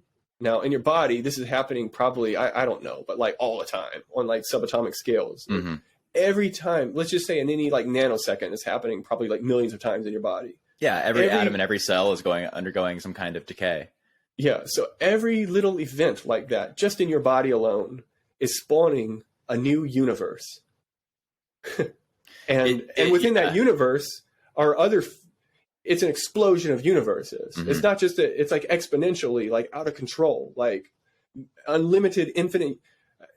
I don't know. Have you ever looked at like the Hubble telescope, the deep field, or James Webb? Like when you now think about an infinite explosion of universes, like at every nanosecond of time. I think about, this is by no means discounting your perspective here, because I love this kind of where we're going with this, but it very much does seem reminiscent to me of back when the heliocentric view of the universe was coming about, and the implications of that wait, the Earth is not the center of the universe, and there are billions of stars and galaxies just like ours all across that. That's nonsense. How in the world could there be so many versions of us, not humanity specifically, but of habitable worlds and just these stars and information abounding in the universe?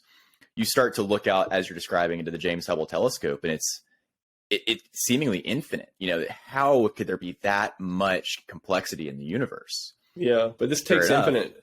Sure enough, here we are, and that is the case. And so what you're describing sounds insane. And I'm by no means, saying that the many worlds hypothesis is the most probable. I am not an expert in it. I just find it fascinating. But to me, it does seem reminiscent of this idea of the conversion from the geocentric to the heliocentric view of the universe of, maybe to kind of play devil's advocate to your point here of it sounding insane. So did the idea that there were billions of other stars and galaxies in the universe. And we look out James Hubble telescope and we kind of see that now. And so, what would it be like in 100, 300, 1,000 years if we do recognize this and have some way of not only seeing it, but navigating amongst it? We might look back at today and say, wow, I can't believe we thought that ours was the only possible universe. Yeah, I mean, and fair enough, right? Like, who's to say just because it's mind-blowing to me means that it can't be real, right? Yeah. An iPhone would be mind-blowing to a caveman, but yeah, it's real, right? So the funny thing is, I've actually interviewed, one of the people I interviewed on the documentary is actually partnered with David Chalmers, who's like probably in the top 3 famous philosophers of mind alive. So his partner, who's a professor at a university, a professor of the philosophy of physics. So you don't get more. This guy is as legit as you can get. Right. So I'm talking with him, and he's like, the whole preposterous nature of this explosion of infinite universes is actually not the thing. He's like, there's something else that's even worse about the many worlds interpretation that bothers him, and we don't have to go. This is like really technical, but it's like it gets in. There's this thing. It's called like I think the probability problem, but it's like. So again, going to this like electron cloud, right? Let's just say the probability that it's here is like 80%, and the probability that it's here is like 1%. And you do a measurement. Well, in many worlds, it's basically saying both worlds happen. Would it be saying that the 80% probable world happens 80 times and the 1% probable world happens 1 time? Would the probability distribution correspond with, I guess, would there be 80 versions of this universe and 1 version of this universe, or is it just a conglomerate of soup of all these possibilities? Well, I mean, it's, again, I kind of don't know. And part of this, this is getting too technical. We're at the point of philosophy at this point, but well, it's starting to get like kind of technical, but there's a lot of reasons why I just think the many worlds interpretation is like ridiculous. And I just think that whole explosion of like infinite universes is just, to me, there's a thing in science called Occam's razor, and it's just like, elegance and simplicity is like preferred.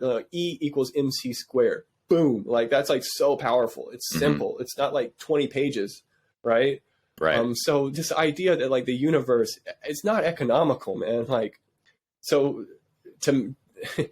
it just is preposterous to me. But look, maybe it's real, but there's other competing views. So the stance that I'm more interested in, and again, this comes down to my own personal experience of like, there's certain things I witnessed with the out of body thing that give me intuitions that Sean Carroll doesn't have. He didn't have that experience, but I'm armed with the knowledge of that experience. And it puts me in a camp where I think it's consciousness. And I don't believe this, but this is just like where I'm at right now with it. And this is, again, I mentioned this famous, he's not famous, but David Chalmers is collaborator, the professor of philosophy of physics. So he and David Chalmers are actually currently investigating, does consciousness cause the collapse of the wave function as the answer to the measurement problem? Is it consciousness? Is it basically, is the observer, when you look and you see something, does it require a conscious mind? And that's actually, it's equally as likely as it is the many worlds interpretation. It's just, the implications start to become a little spiritual, and scientists don't tend to like that because it puts consciousness as a fundamental, playing a fundamental role in the universe. So I really want to pull on this thread because I love that idea, and especially as it relates to your experience. And so I want to start meta. I want to start big with this idea, and I want to ask you, kind of as we're diving into this idea that consciousness is what causes the collapse of the wave function. I'll ask you directly in this, there is no answer, but I'm very curious your perspective. What is consciousness, to kind of fill this discussion? And that's a big question, man. And what's difficult about this, and again, it's encouraging to me to feel like I have a place in this quest with the rest of the scientists. It's cross-discipline. when you go, I mean, we both went to the last conference for the Center for Consciousness Studies, the Science of Consciousness. Yeah. And the people at that conference are so across so many disciplines. There's people in cosmology, neuroscience, art, and it takes you can't solve this with just physics. You can't solve it. You need everything. And that's why it's hard. Nobody's a master of everything. You need a lot of people to come together and kind of share certain intuitions. And it just doesn't happen. It's a very slow progress, So viewers watching this, their eyes might be glazing over. We're talking about collapse of the wave function, but I just want to bring it back into what we're talking about is the manifestation of reality. Mm-hmm.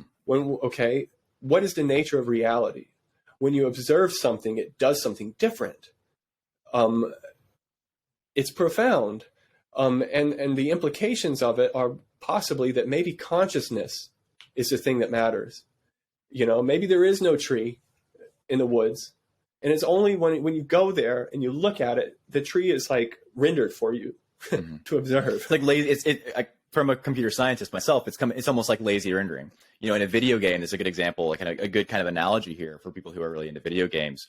When you're playing a campaign, right, or you're doing a multiplayer map, and you imagine that what the code has to do, right? Computer programmers who are writing this, that you have to program the entire game, and that has to be stored in memory somewhere. Yeah. And there's this concept of lazy rendering in computational computer vision, essentially, where or it's not computer vision, it would be simulation. But anyway, lazy rendering is essentially where you don't store the entire resolution of the map you're in the computer's memory. So if, let's say, you're playing Red Dead Redemption 2, you're wandering around this open map, the entire map is not going to be stored in memory because it would be massive at the complexity it needs to be in. So you are your player in the video game, and you're moving around the virtual world. And every time you turn your perspective, the computer is rapidly generating the world that you're seeing.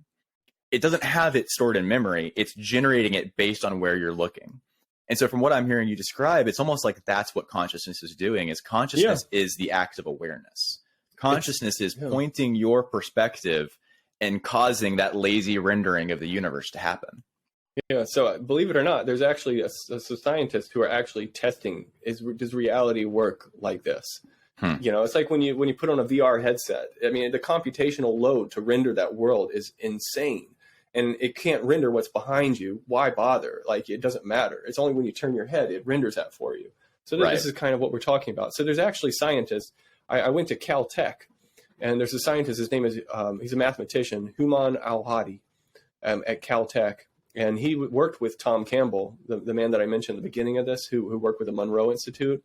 Mm-hmm. And they actually devised some experiments to test, is reality rendered at the moment of observation? And exactly like you're saying, like a video game.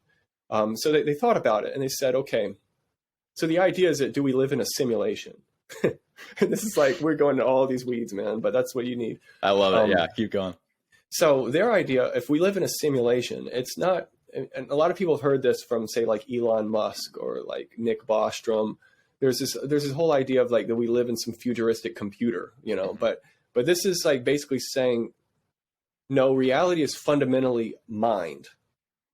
It's God, basically. Like, reality is consciousness.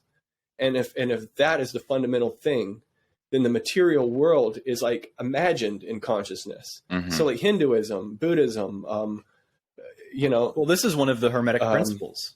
Yeah. That matter is mind and mind is matter. It's one of, I don't know the order of them, but it is one of the Hermetic principles that essentially this is what the Hermetic tradition, this is the philosophy of that, is that we all exist in the mind of God. We are essentially fictional characters in the mind of God rendered for this experience. And you know what? That was the intuition I got in that first transcendent out-of-body experience that I had. And that's that we're all God, that God is like alone, basically, and that we're like characters. We're like imaginary friends, for lack of a better word. We're avatars.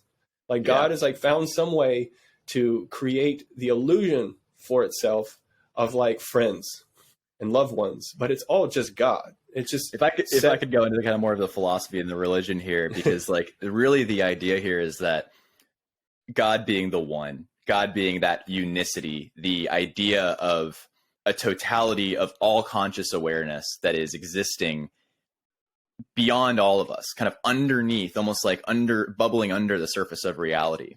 And that unicity can't experience itself because it is just one. So it splits and it becomes two to look back at itself.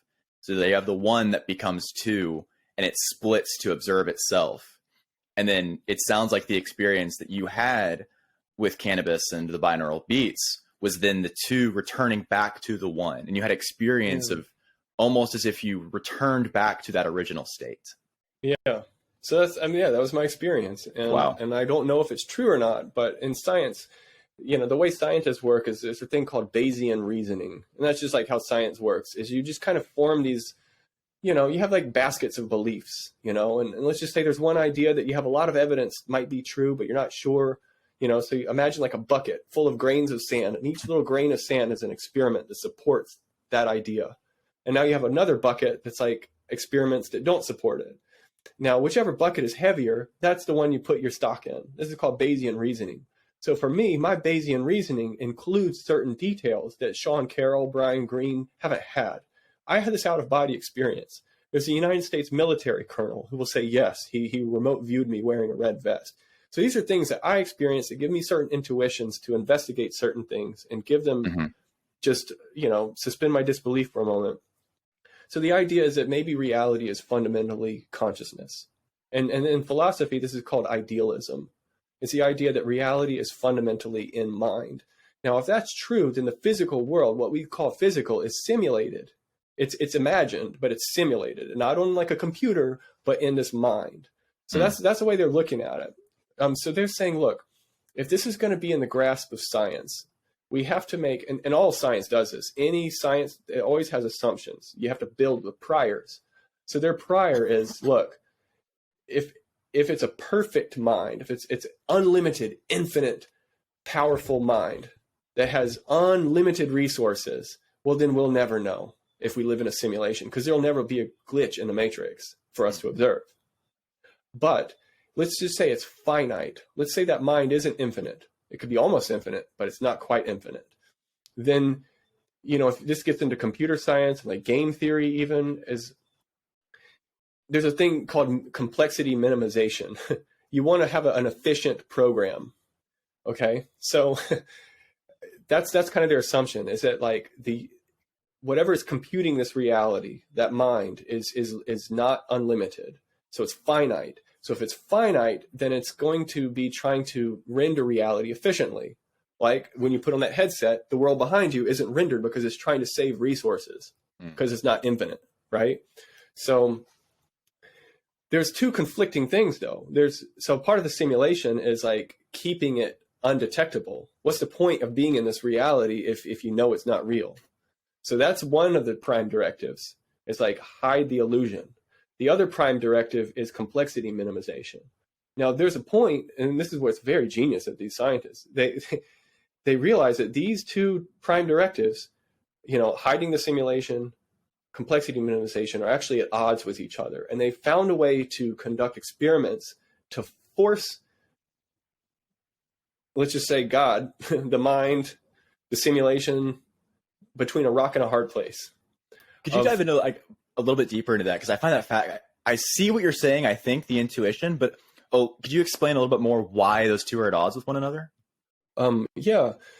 So complexity minimization, you're going to want to take shortcuts. Okay. You can't make it perfect. It's an imperfect simulation. So there will be, it's like when you play a video game sometimes and you get like too close to a wall, you can see like behind it and like glitch. You see the shoulder go into the wall. Yeah. There's going to be stuff like that. And, you know, so it's these scientists are trying to find in like basically quantum mechanical experiments, like where can we basically find a glitch in the matrix?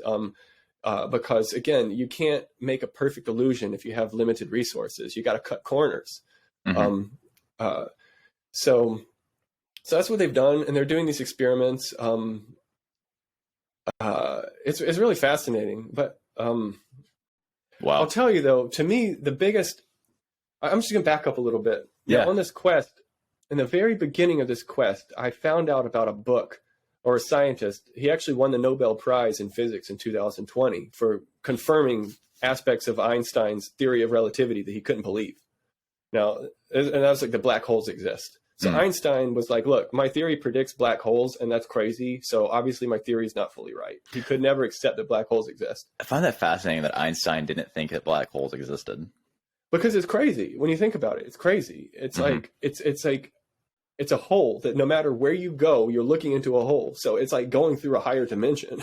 And it's just like, it doesn't make sense. But we've actually photographed them now. We have a photograph of a black hole that happened in like the last 5 years. Yeah. So this man, his name is Sir Roger Penrose. He's knighted. He won the Nobel Prize. Bottom line is legit. So he wrote this book called Shadows of the Mind. And I got that book in the beginning of my quest, and I tried to read it, and it was just too hard. I didn't have the foundation. It took me years of learning the stuff before I could read that book and get through it. And even then, it took me like a year to read this book. And I just would not skim over anything. I was like, I'm not moving on until I understand it. And I really got to this book was amazing, man. So this is what Sir Shadows Roger Penrose, of the Mind? Shadows of the Mind. Okay. So Sir Roger Penrose, he had this intuition about consciousness and the universe and the nature of reality that something doesn't make sense. So science says the mainstream paradigm, the consensus in the mainstream is that we live in a deterministic universe. That means that, again, like at a black hole, if you could know the initial conditions, everything is determined from that. Now, the implication of that is that we don't have free will. I mean, it felt like I made a choice to do this podcast with you, but based on that understanding, that choice was decided. The laws of physics, consciousness isn't. It was written at thing. the Big Bang. It was written at the moment of the Big Bang, but that's like the mainstream consensus. But what Sir Roger Penrose did was he said, that idea of the universe says that everything is computation.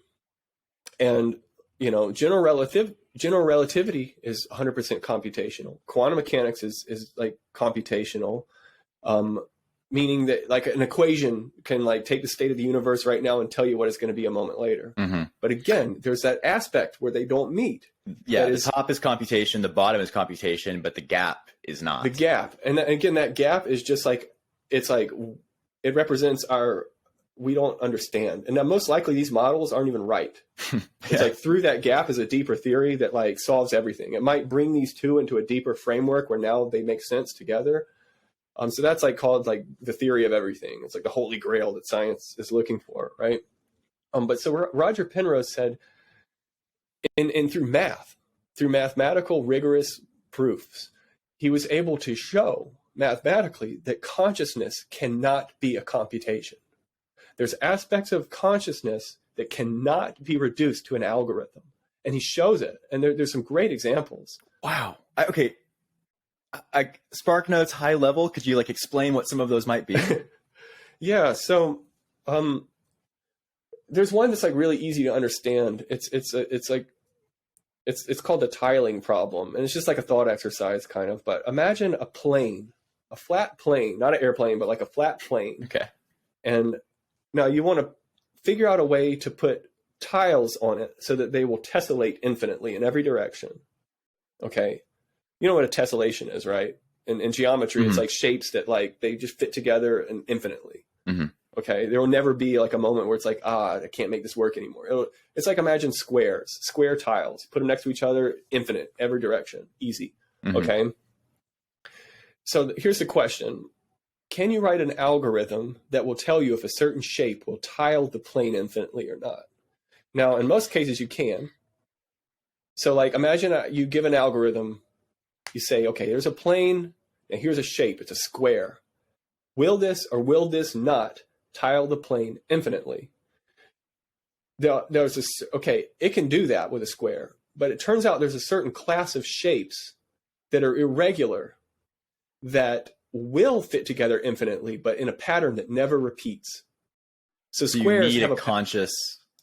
Well, it's just there's no pattern. So there's really no way a computer can ever determine without it, it would have to basically endlessly run calculation eternally, and it will never know. It'll just be able to say, okay, I've gone for like 3 trillion years, and I can tell you that after 3 trillion years, it's working, but I don't know. Tomorrow it might stop. Yeah, because I'm thinking you could train a neural network. You could do a machine learning algorithm that would essentially iterate on itself and just trial by fire, right? Learn to iterate to tile these or to tessellate these tiles. But now I see what you're saying, where even if you do that, you'll never get to a definitive answer of can that go on to infinity? Because it would have to actually do it to infinity to get that answer. Right. But Okay. the beauty about human beings is we have this thing called intuition. So let's say you've been tiling this plane for 1 trillion years. After a certain amount of time, you can say, you know what, this goes on forever. Like, it's always going to work. You know, there's a thing called intuition that mathematicians use when they form certain theorems that they apply to other things. And that is the thing that cannot be reduced to computation. Creativity, intuition, you can't reduce it to computation. Well, and it's fascinating because I hate to derail the conversation too much, but this is a huge, in my field that I'm working in very much now, of generative artificial intelligence. It's a question that I'm fascinated in because you have things like Midjourney and ChatGPT that are coming out now that are incredibly complex and can do unbelievably phenomenal operations purely based on computation, right? It's an algorithm that was trained to recognize patterns and generate those patterns in novel implementations. Yeah, so, and it looks creative. I mean, when it makes you a picture, it looks creative, but it's more or less doing the craft side of what art is. So art is largely a craft. You know, I did commercial work for a long time, ad campaigns and stuff, and you know, the client basically comes to you with like an idea and lots of references. You know, we like the style that this guy did and this guy did. Can you make us something that looks like that but slightly different? Like, you're not really being creative. You're kind of being a craftsperson. You're saying, okay, this person used a certain color palette. This person drew their lines in a certain kind of way. I'm just going to do that and make it different. That's what Midjourney is doing. What Midjourney can't do is come up with a concept of like, what the hell is it tasked with doing? You still need that person typing in, okay, make me a picture of a unicorn jumping over the moon. You know, it can't do that on its own. Yeah, and I think of the same thing because I've been working a lot with things like ChatGPT and GPT-3's Codex model, which is it generates code, Python computer code that is functional, and it is incredible at what it does. And you know, I view computational science and coding very much as an art, right? Where there's a craft and there is a intuition that needs to be built of how you want to structure an algorithm. And even in setting off on the genesis of a project, you have to say, what's the problem I'm trying to solve? And kind of in my explorations with it, this is by no means a definitive answer, but one thing that I really think I've nailed down and begun to see the pattern, at least in the current implementations of these models, is that they're very, very good and highly competent at generating functional snippets of code. They cannot conceptualize a full project. So what you need to do is you need to piecemeal. You need to basically say, okay, I have in my own head, right, in the scratch space of my thought process, I know the problem I'm trying to solve. It's a problem that I have come up with myself. It's a problem that I am tasked with achieving. Now I can pull the lever of AI and say, I need this function that does this. I know the input, I know the output. Almost kind of going back to that determinism idea of I know exactly the X, I know the Y I want out. And you ask the AI to build me the rules, build me the intermediate computation steps that get me from X to Y. And then you can do that in a chain. So you can say, okay, now I've done that. Now give me the output, or now give me the algorithm that's going to go from Y to Z. And you can do that iteratively forever. And you can generate incredibly complex code. What these models, though, that we cannot do is say, here's an interesting problem. Why don't you find out a way to go from A to Z? Yeah. That's the part that the human needs to step in and do. Or, you know, ChatGPT could like write a poem, but it can't be moved by it. It can't like really understand it. Okay. Yeah. You know, it can't be moved by it. And like, there's like, that's the thing. There's something in human imagination and intuition that can't be reduced to an algorithm. So this is something that the world's most eminent mathematician, Nobel Prize winner, like he is basically arrived at. Consciousness is not a computation. So his book, Shadows of the Mind, the first part of it is just this big mathematical inductive argument to arrive at that. And then from there, it's like trying to make sense of what it means. So basically, he's like trying to figure out, well, what is consciousness then? Where can we find this in the material world? Because it's not computational. Well, the only place it turns out we can look is in that gap between quantum mechanics and relativity and the measurement problem. When you take a measurement, there's something random. That's the only thing in reality that turns out is non-algorithmic. It's totally random. So Continue. Yeah. Yeah. So that's consciousness. If the origin of consciousness at least in the physical world is going to come from someplace, it's going to be there. Mm-hmm. So what he did, they basically started looking, and this is where there's someone else who became Roger Penrose's lifelong partner, who's a biologist. His name is Stuart Hameroff, and he is an anesthesiologist. So his job is to understand consciousness, like for a living. Like, how do you shut it off? How do you turn it back on? He partnered with Roger Penrose to really start thinking about, in our biology, so let's just assume that consciousness is something to do with a brain. Where in the brain can we look for the collapse of the wave function, basically, like the quantum measurement problem? Like, where in our biology gets down to that quantum level?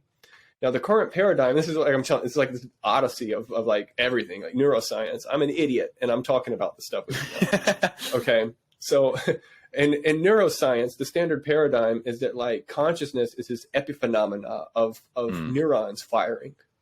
Okay, it arises out of the brain. Yeah, somehow you get enough complexity, enough neurons firing, and suddenly like bing, a light bulb cuts on, and you're like awake and you're conscious. Okay. Now, the problem with that is neurons are binary. They fire or they don't. And it's digital. They're digital computation. Now, that won't work because that's something that could be reduced to an algorithm. So it has to be something deeper than neurons. So as it turns out, neurons aren't the end-all be-all of biology. They're a cell, and they have more fundamental components.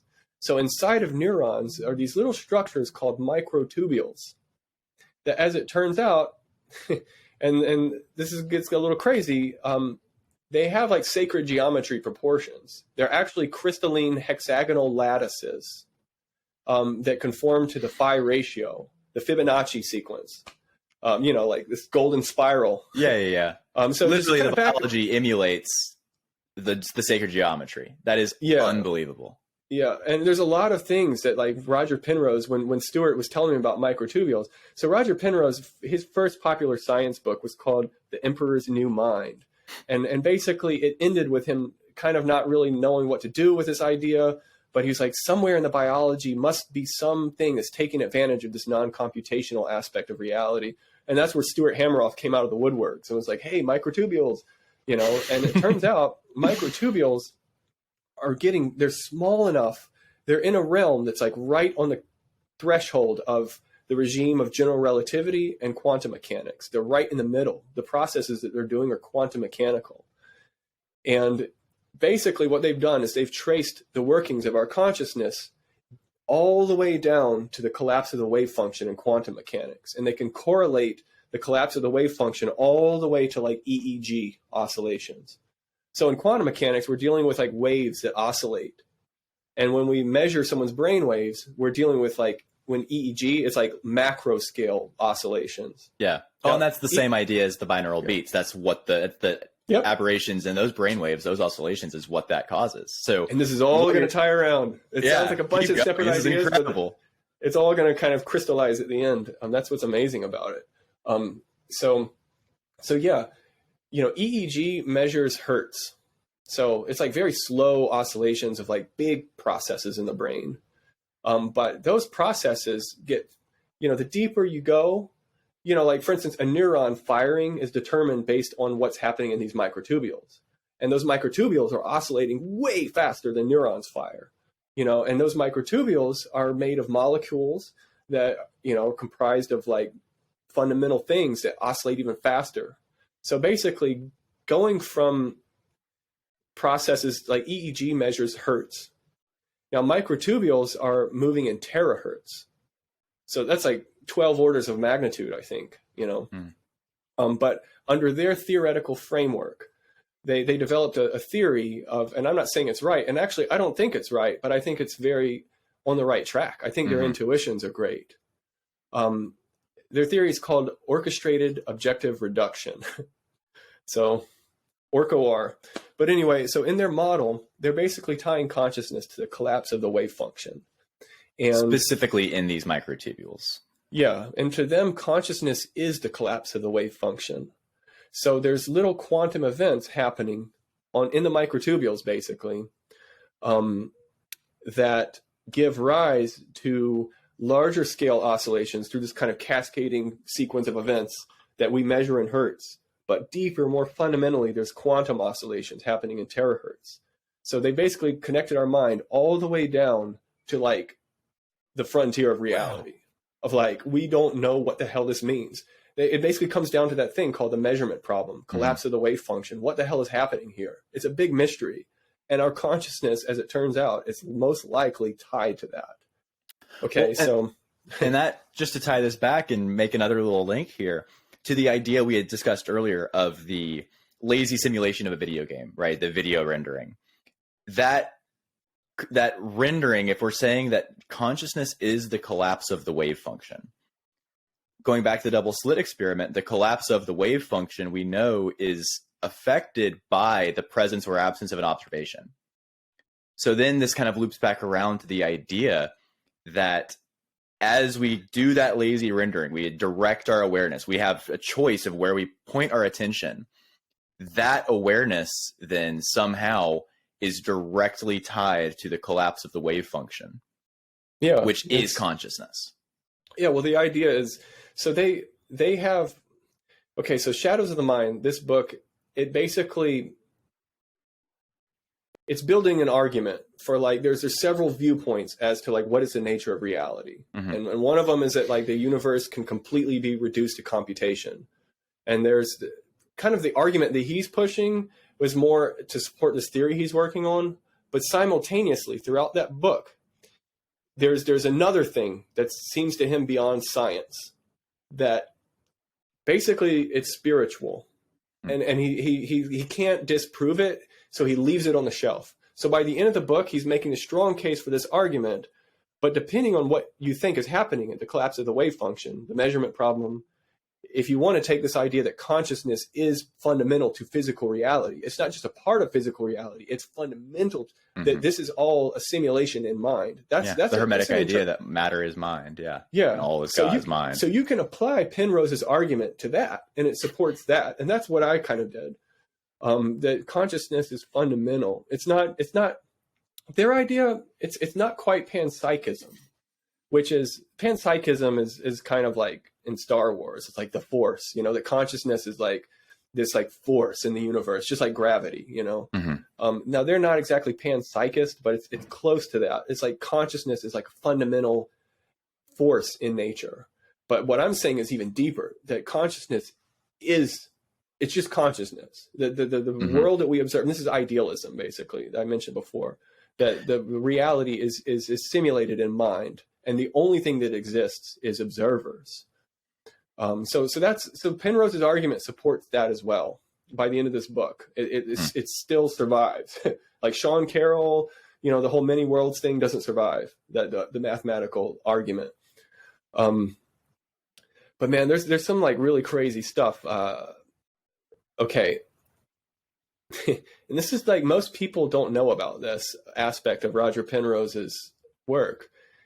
Is okay. Now he mentioned consciousness is the collapse of the wave function. Okay. So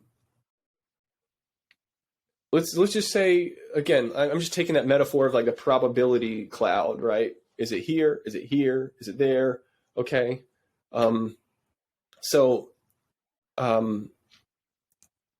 What determines if it's here or there? Like there has to be in their model, basically. So what this is, sorry, I'm back up a little bit. No, this is okay. Keep going. The struggle with these ideas is the whole point. Like if these were easy answers and clear descriptions, it wouldn't be as fun of a conversation as this is.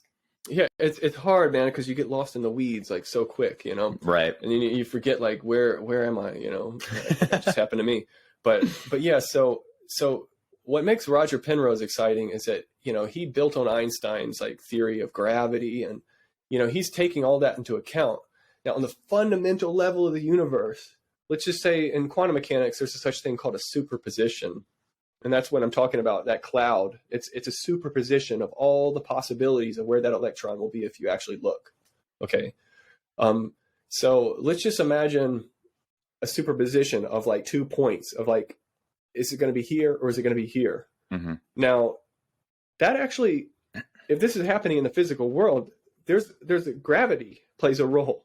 Now, that superposition reaches a point where it starts to become too different and it has to collapse to one or the other. Now, this is like in his theoretical model. And again, this is just hang in there. If this is like getting confusing for viewers, just hang in there. Okay.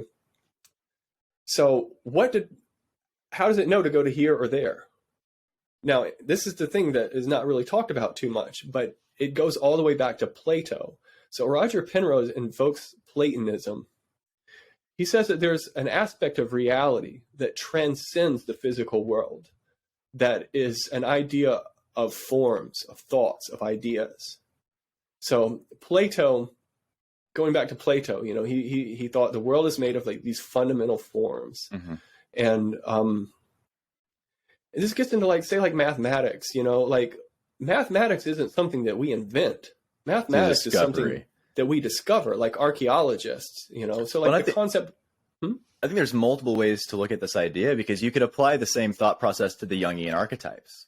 Carl Jung this was his big contribution to the world of psychology, of discovering that there are fundamental forms in the human psyche that are fundamental to our experience, that across cultures, across mm-hmm. religions, across ages and years and centuries, these forms and these archetypes pop up again and again and again, independent of cultural norms. Yeah. And there is a sense of what Carl Jung kind of in all of his psychoanalysis, the conclusion that he came to was that there is an aspect of psychology, there is an aspect of the human mind that goes deeper than just nurture, right? There is a part not only of our biology and our physiology, but of our mind that is nature, not just nurture. We don't just come into this world tabula rasa as blank slates. There is a fundamental sea of unconscious that we exist in, that I think is where these Platonic ideals would live. Yeah, I mean, it's kind of getting into the idea of like Platonism, you know, and let's just take the concept of a circle. It doesn't matter where you are in the universe, a circle is a circle. You could be on the opposite side of the galaxy, a circle is a circle. And it's something that like a child will discover just drawing. Now, a circle, as it turns out, does not exist anywhere in nature. A circle, you'll never find a perfect circle, and you can't make a perfect circle. Even if you have a computer render a circle mathematically, you're going to get to some level of pixelation where it's not a perfect circle, right? Mm. So it seems that it's a truth that reality at best can approximate.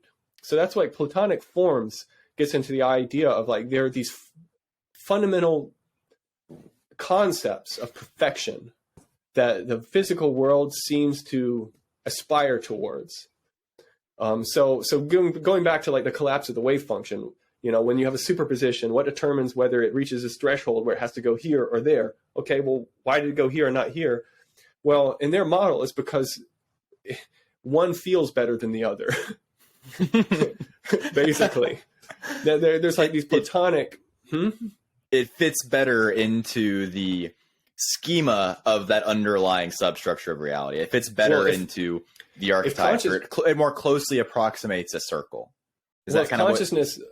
Well, yeah. Well, imagine, you know, consciousness to them is the collapse of the wave function. Now, I think it's something deeper, but on that level, it's just like that's where consciousness is actually existing. Everything else that we notice, like in our brain, they're all just things that are later down the pipeline.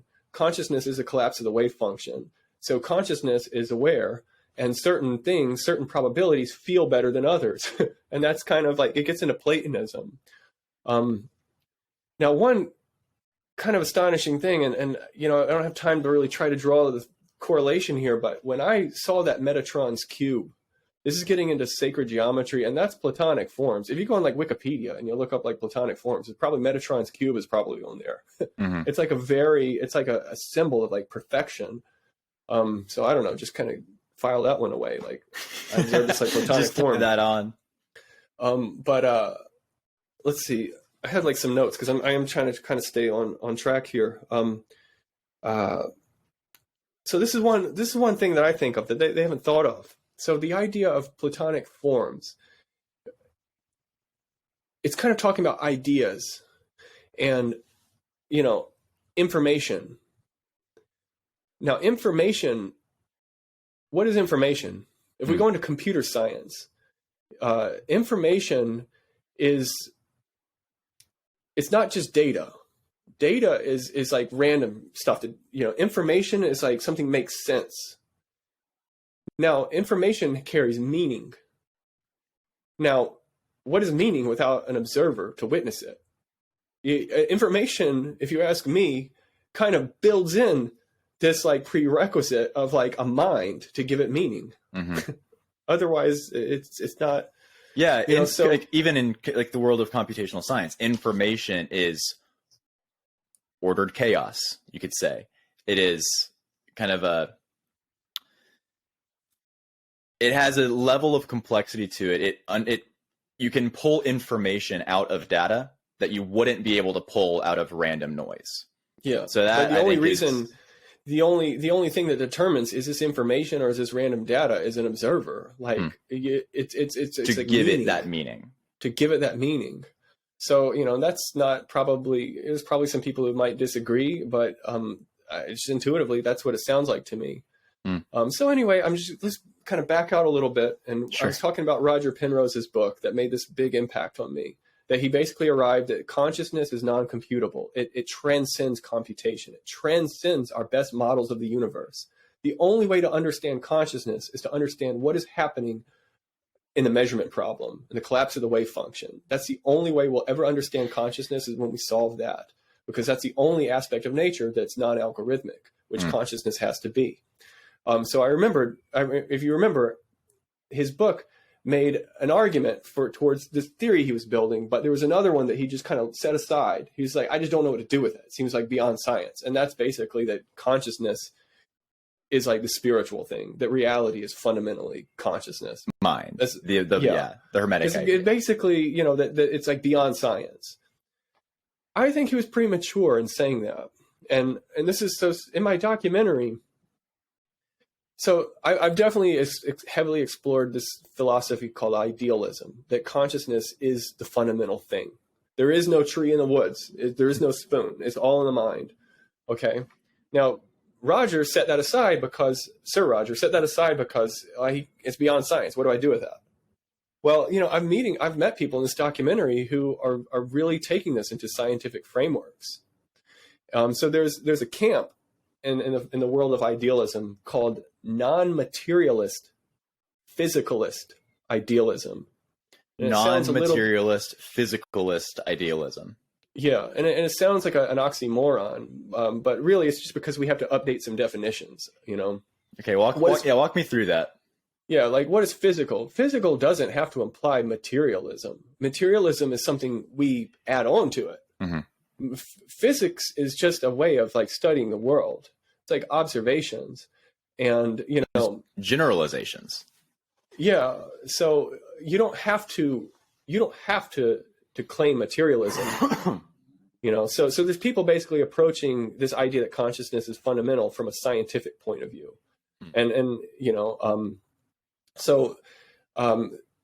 There's someone named Andres Gomez Emilson who co-founded what's called the Qualia Research Institute.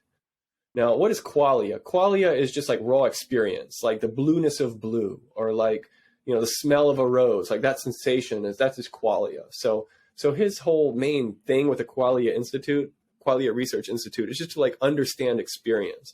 But they take an idealist point of view, and their ontology and their model is that reality is fundamentally a field of consciousness. And they're really bringing it within this like mathematical like rigor. From what I've seen, I think you can build a bridge from what Roger Penrose is saying about consciousness to idealism through this guy's work, by treating reality as like a big field. And let me see, I don't want to go too down the rabbit hole in that, but I'd love to tie it back to your experience, because this sounds very much akin to what you experienced as you dissociated from your body and looked down at yourself and then entered in. You described, one of the things that really struck me was Indra's net. You saw the network, you saw forgot the word you used exactly to describe it, but that the net, what was the word you had described it as? The field, when you saw yourself as a node. Yeah, I saw myself as like a node and this like lattice. The lattice, that's the word I was trying to think of. That was how you described it. And I see a bridge here between that lattice, the lattice that you subjectively experienced, right, in this altered state of consciousness. And now I can't remember exactly the name, but this individual's work in the field of consciousness. It seems to me, I would wonder if you make this bridge between that lattice you experienced and the field of consciousness as being postulated. Well, if you think of like consciousness as fundamentally this field with like wave-like properties, now when I experienced in my psychedelic vision that I was telling you about, it was very much like being in the center of a standing waveform. So what I suspect happened, and this is I'm going to kind of jump back a little bit, but what happened to me, and this is a mechanism of what psychedelics do, as it turns out, is like what meditators aspire towards, is to achieve global coherence in your brain. You want all those oscillations to like synchronize into like coherence. So your brain is naturally not very coherent. So getting that level of focus is like really hard. But the binaural, noisy, yeah, it's very noisy. But the binaural beats, they do something where they entrain your brain waves into a coherence. And the psychedelics, as it turns out, and this is Stuart Hameroff and him and Roger Penrose, like their whole theoretical framework, basically one of the implications is that psychedelics act on consciousness in the same way that general anesthetics do, but in reverse. So general anesthetics, they don't actually, it's not a chemical reaction. It's a physical force. So what happens is the way general anesthetics actually work is the molecules are able to cross the blood-brain barrier and bind to these proteins inside of microtubule lattices. And general anesthetics, the way that they're structured, they actually they dampen oscillations. So they suppress vibrations and oscillations in your brain. They shut down consciousness.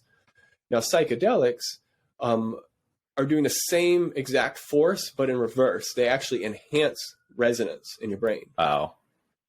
So when I did the weed, without realizing it, when I smoked weed, now if you look at the chemical structure of THC, it has this kind of aromatic ring. You don't have to worry about what that means, but it's like the same kind of molecular thing that like psilocybin has, or like DMT. Yeah, I was going to say in THC. These serotonergic, the psychedelics, the psilocybin, DMT. I don't know about this chemical structure of mescaline, so I won't go there. But most of the, and I don't think it's that's a serotonergic one, but these serotonergic psychedelics that we typically associate, most of the research is showing they work on the serotonin 5-HT2A receptor. And what you're saying is that there's got to be some relation to that receptor, but beyond that, just chemical binding, there is a physical vibration that these psychedelics are introducing into the mind. There's these receptors on all these scales, right? So they do bind to those receptors, but they also bind to tubulin. And there's way more and tubulin is in microtubules. Okay. Microtubules are just, they consist of tubulin. So basically there's way more in microtubules. So that's like most of the effect. So long story short, when I smoked weed, when I listened to binaural beats, there was two things happening under their model, two mechanics. These are like mechanisms of transcendence, basically. That I got him to talk about. There's two things. The psychedelics set the stage for this very resonant environment. Any kind of oscillations that were going to happen in my microtubules in my brain were like going to be amplified. Oh, I Now, love the that. Okay, binaural, cool. yeah, the binaural beats that I was listening to were entraining those brainwaves into a coherence. Now, of course, those binaural beats are in hertz, right? And these microtubule quantum oscillations are like gigahertz, terahertz. But the thing is, if your macroscopic brainwaves that are associated with like cognition can lock in to these like very consistent slow waves. Mm-hmm. Now imagine underneath you have like these really fast things. Yeah, there's multiple levels to it. They'll line up. You know, maybe like every, you know Harmonic what I mean? resonance, like it's like resonance across the you have resonance, like almost like musical octaves. You have a higher octave. Octaves. You have much slower brain frequencies. You have a much slower oscillation in the neurons. And then as you go down the octaves, those vibrations get faster, but they still resonate with each other. Yeah. It's like playing a C on like multiple steps up the keyboard. So I actually asked Stuart Hameroff, and there's another colleague of his named Anirban Bandyopati who's done a lot of empirical work, just studying microtubules. And I asked both of them, and I've gotten an answer from them. You know, so the way they describe consciousness mechanisms in our brain in biology is this cascading process of resonance across scales from the quantum level all the way up to, firing neurons all the way up to like EEG cognitive processes. And it's like the sequence of events from the bottom up. But I asked him, like, can information flow down? like the same way that like there's this cascading sequence of events, causality going from like the quantum realm up into EEG, like, can it work in reverse? Mm-hmm. And they're basically like, yeah. And they've actually like empirically proven this. There's empirical evidence for that now. Yeah. Wow. So this is through Anirban Bandyopati, and it's actually real exciting. There's a lot of exciting stuff happening in their work. But so here's basically the idea, piecing all these kind of things together, is that it's possible to entrain your mind to resonate with processes on the fabric of the universe, where everything scale. Is at that lowest quantum scale, you can have things in the brain that will cause that. Yeah, and at a certain level, it's all one thing. It's this quantum wave function of the universe. So if we can correlate basically your identity, like who am I? Well, like my normal awareness is like in this skull, like in my brain, and cognition is usually correlated with these macroscopic processes. But as it turns out, I think it's possible that you can attune your mind to resonate with the fabric of the universe on the very level where it's like that gap, right? Mm-hmm.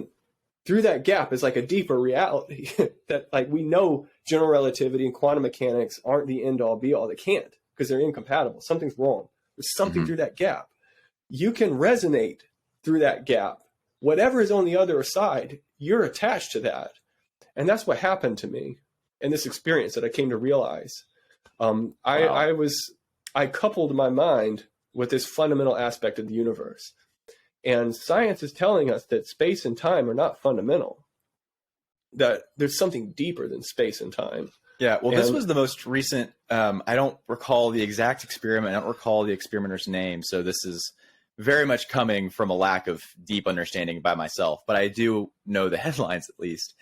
And the most recent Nobel Prize winner, I do believe, won it for essentially debunking the idea of localized realism in the universe. Yeah. That the universe is non-local, which being this idea that, it's fundamentally not, please correct me here and like help me fill in the gaps, but this idea again of if the tree falls in the forest, does it make a sound? What they essentially shown in this experiment, and I wish I knew more about it to really talk in detail right now, but they essentially did show that the universe does not have localized materialism.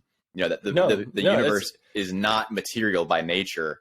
There is something fundamentally different than that that's more energetic at a deeper level. And so this idea that the tree, as you're describing, it doesn't exist if there's nobody there to observe it. Yeah. It's very non-intuitive, but this is real. And this thing is called Bell's theorem. It wasn't proven by this person. This person, they kind of supported it enough to where they got a Nobel Prize. But Bell's theorem basically already told us this. It's like the pillar of like quantum mechanics almost. That the universe fundamentally is non-local. Now, what does local mean? The way we usually think of things is like, imagine like a domino. Like, to move that domino, you got to get near it and push it. That's local.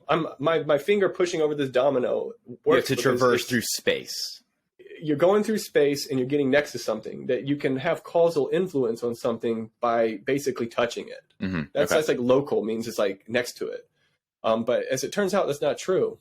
With quantum mechanics, we can show that you can have, two particles that are entangled on opposite sides of the galaxy, where if you do an observation on one, will immediately decide the measurement that you'll get on this other one.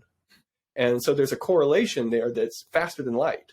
That like, how is it that like this particle on the other side of the universe, you're telling me that if I measure that I'll know automatically what this will be. And is this part of the incompatibility between the micro and the macro scales? Kind of the gap that's between them? You have the quantum in the micro, and you have the cosmic at the macro. One of Einstein's, one of the fundamental laws of the universe is that nothing can go faster than the speed of light. And what you're describing is information that does move faster than the speed of light. Is that part of the incompatibility? Well, there's a thing in physics that, so not exactly, because, okay, let's say we have two particles on the opposite end of the universe, right? And they're correlated in a way that they're entangled. So let's say one is spinning clockwise and one is spinning counterclockwise, but they're both probable. Like they could be either or until you do the measurement, right? It goes back to the measurement problem. You don't know, but all you know is if one of them is spinning clockwise, then the other one is counterclockwise. It has to be, right? So you can set up an experiment to do that. So that they're entangled. They have a relationship, and they're both just probabilities of a direction. And then not until you measure one of them will you get the result. That, okay, it turns out the result is you did the measurement. Now you're observing it spinning clockwise. Well, then I automatically know this other one, even though I haven't done the measurement on it, it's going to be counterclockwise because that's how I set up the experiment. So, but the thing is, for you to travel across the universe and confirm that, you can't travel faster than the speed of light. So the information isn't actually moving faster than the speed of light. You see what I'm saying? It's like it's kind of like you can make a inductive conclusion. You can know something about reality that you couldn't otherwise. Yeah, but you can't actually like get that information faster than the speed of light. But let's see, where was I? This was coming off of Bell's theorem. Oh yeah, Bell. So the universe is like non-locally real. So yeah, it gets into this idea of like, space and time. Einstein's whole theory is actually emergent out of something deeper. So this is actually in physics. I mean, again, I'll go back to Sean Carroll. Even though I don't agree with his many worlds interpretation, he's a genius and he's a great educator. He has a book, popular science book about quantum mechanics. It's called Something Deeply Hidden. And, reading this, it really taught me. He was basically saying space and time are not fundamental. That quantum mechanics, the quantum world is like fundamental, and space and time emerge out of it. There's someone who's actually, if you go on the internet, on YouTube, and look up Donald Hoffman, he's like really famous. He has a TED talk about this, about like, is reality like what we think it is, But this is something he's really going deep on right now. And I interviewed him for this documentary. Is this idea that space and time aren't the fundamental thing, that like we're observing each other as like objects in space-time, but we know basically the physicists are telling us that space and time are not fundamental. Somehow neuroscience hasn't caught up with this, because we still view consciousness as this thing happening from neurons. Well, neurons are like objects in space and time. Like on a more fundamental level, there's something that transcends space and time. And personally, I think it's just consciousness. Yeah. Going back to this I think space and time is the simulation, and the simulation runs computationally. It's like it's a computer game. It's a game. It's computational simulation. Now, when I put on a headset and I'm in that virtual world, everything I'm observing is computational, but I make decisions in that world. Now, those decisions are not computational. So reality, I think, is the same thing. We live in a virtual headset. This computer in front of me, like these things that seem hard and concrete, they're actually virtual. It all is computational. It can fit within the laws of physics, but my consciousness is outside of it. Mm-hmm. It's outside the headset. So it gets into like idealism. But anyway, So man, you really do get lost in the weeds. Okay, so Roger Penrose, Roger Penrose and Stuart Hameroff have traced our consciousness all the way deeper than neurons to the collapse of the wave function. Okay, now so this guy Andres Gomez Emilson with Equalia Research Institute, the one who I said is like a non-materialist, physicalist, idealist. I love that. His model, his model of the universe is that it's all a wave, or it's a field of consciousness. And how do we? So it's all this one thing, but we have a sense of being separate. You're Reed and I'm David. We have these identities. How does that come about? Mm-hmm. Well, he proposes a mechanism. It's called topological segmentation. Now, that's a big word, but I'll unpack it. So imagine, he has a great metaphor. Imagine a balloon, when you go to the circus and they make sculptures out of balloons. Imagine like a tube balloon. Now imagine you twist it in opposite directions. Okay. It's going to form a pinch point. You're going to get segmentation. Yeah. Yeah. So that's like that balloon. Think about that balloon as like a field. The surface of that balloon is a field.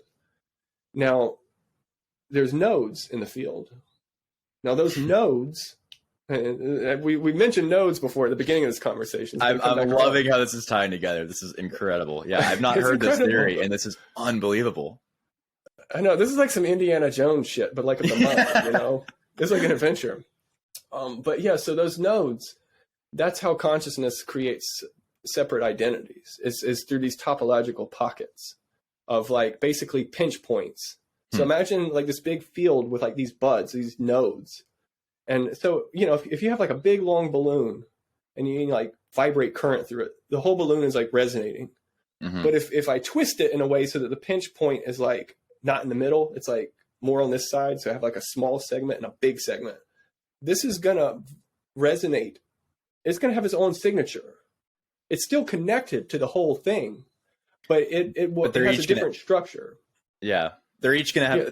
So I would love to pull this out a little bit, because this is very, very closely akin to something that I'm very deeply invested in, which is more of the yogic conception of pranic energy and of, because this is the same idea of, I think that the Hindu conception of reality is very close to probably somewhere in between panpsychism and idealism. Yeah. Where Hinduism and Buddhism are like the closest to, they're very cosmological kind of philosophies to begin with. And so where I'm kind of going with this is you have the idea of pranic energy, right? And I think that the idea of pranic or chi or this cosmic energy that flows through individuals, that is kind of what makes us, it's different than biological energy. It's a more subtle energy that is the nature of our awareness and kind of how we move about the world, the direction. If I decide I'm going to move my finger, it's actually, there was a thought that made me do that. But there is a sense that it's the movement of the chi, of the prana, that I'm actually directing the energy, and then the matter is just following suit. But it's a thought that's making that happen, and the matter around it is following suit. And so tying it into this idea of topological segmentation, where if we are all, the prana that runs through me is the same as the prana that runs through you, this field of consciousness that is universal. What makes me separate from you and what differentiates kind of the channel that prana runs through in me versus the channel that it runs through in you is karma. It's the baggage, it's the life that I've lived, the identity that I have built up around the ego and the identity of Reed Bender. It's almost like friction in the pipe. It's tension in the system that as the prana flows through, it meets that resistance. And it's that friction in the system that leads to this identity and this separation. And so maybe part of that is like shaping that like topological pocket, like it gets its own shape and it resonates slightly different over time. And certain experiences, like a trauma happens. But you were kind of using this analogy of like, I move my finger. Remember, there is no finger. It's consciousness. So it's all it's information. Yeah, even the matter is a different manifestation of the mind. Well, this is non-materialist physicalist idealism. So matter is a concept that we're putting on on physics that doesn't need to be there. So there is no matter. It's a virtual reality. It's all in the mind. It's like, and again, this isn't my belief, but this is where like my quest has like led me to like I lean in this direction. As I have a lot of reasons to believe that this is true. There is no matter. It's a virtual reality. It's consciousness. But where Andres, it's interesting to me because he's putting it into a framework that now is like more rigorous. And I think it fits into as an extension on Roger Penrose's argument. And I think it bridges the gap into people like that I already mentioned, like Tom Campbell, we live in a simulation, it's all in the mind. There's something really interesting though, because when I interviewed all these people, I really, the focus was like on this topic of like transcendence. So when I'm talking with all of these people, I'm like, in your model, what are like mechanisms that could account for what happened to me, for what I experienced? And Andres, when I'm talking about, mechanisms of transcendence, what he's saying what happened. Now, remember that metaphor of the balloon? You twist it, and now there's like two identities, and they're separated, they're segmented by that topological, that pinch point. Well, we're fundamentally that entire balloon, right? But we're having the illusion, a temporary experience of being this like segmented little bud off of it. But you can traverse the pinch point. That's what's happening in transcendence. You're traversing the pinch point. Now it's a funnel, but just the way it works out with the structure of like field equations, and it's a vortex. So there's a reason why everybody who has transcendent experiences, at least that I've come across, 90% of the time, there's a recurring motif of a vortex.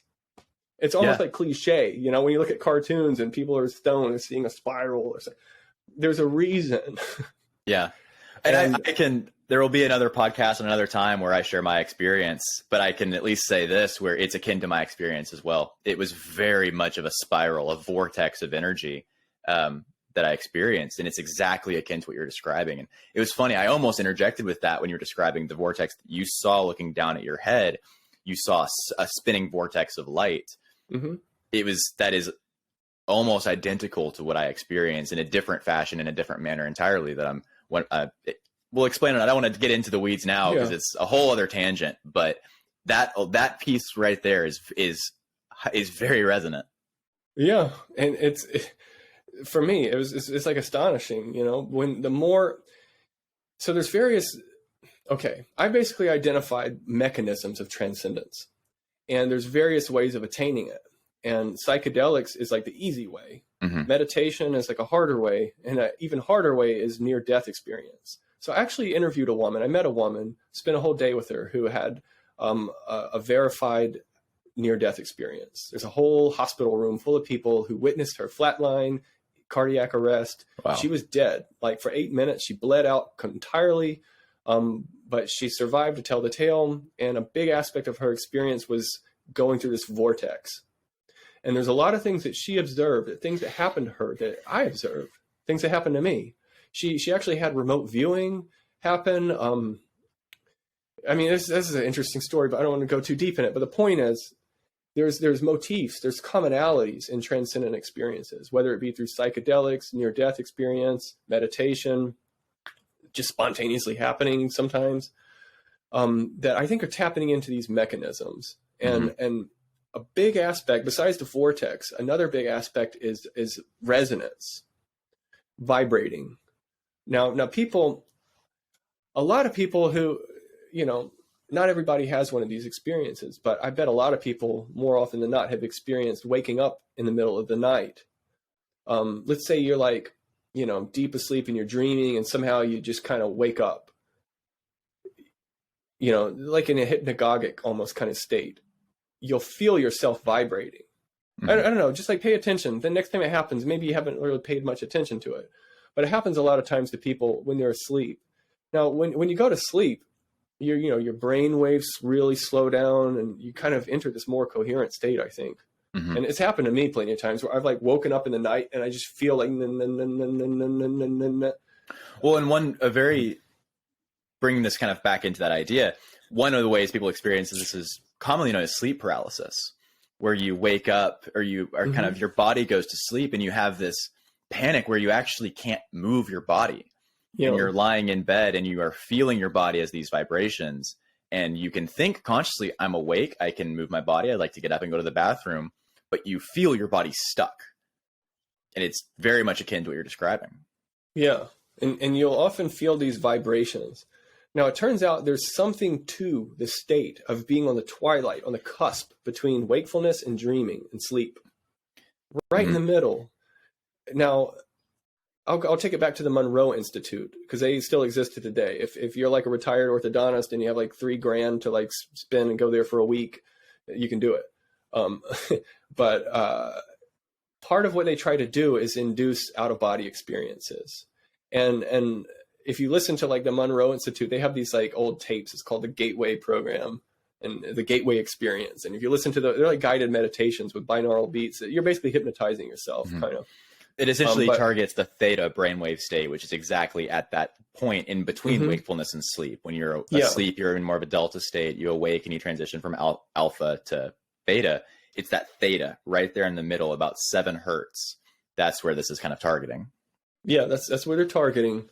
And you don't need binaural beats, but it's like that level of. So we're talking about brainwave oscillations. Now, in your normal waking state, like right now, you got more faster oscillations because you're processing a lot of information.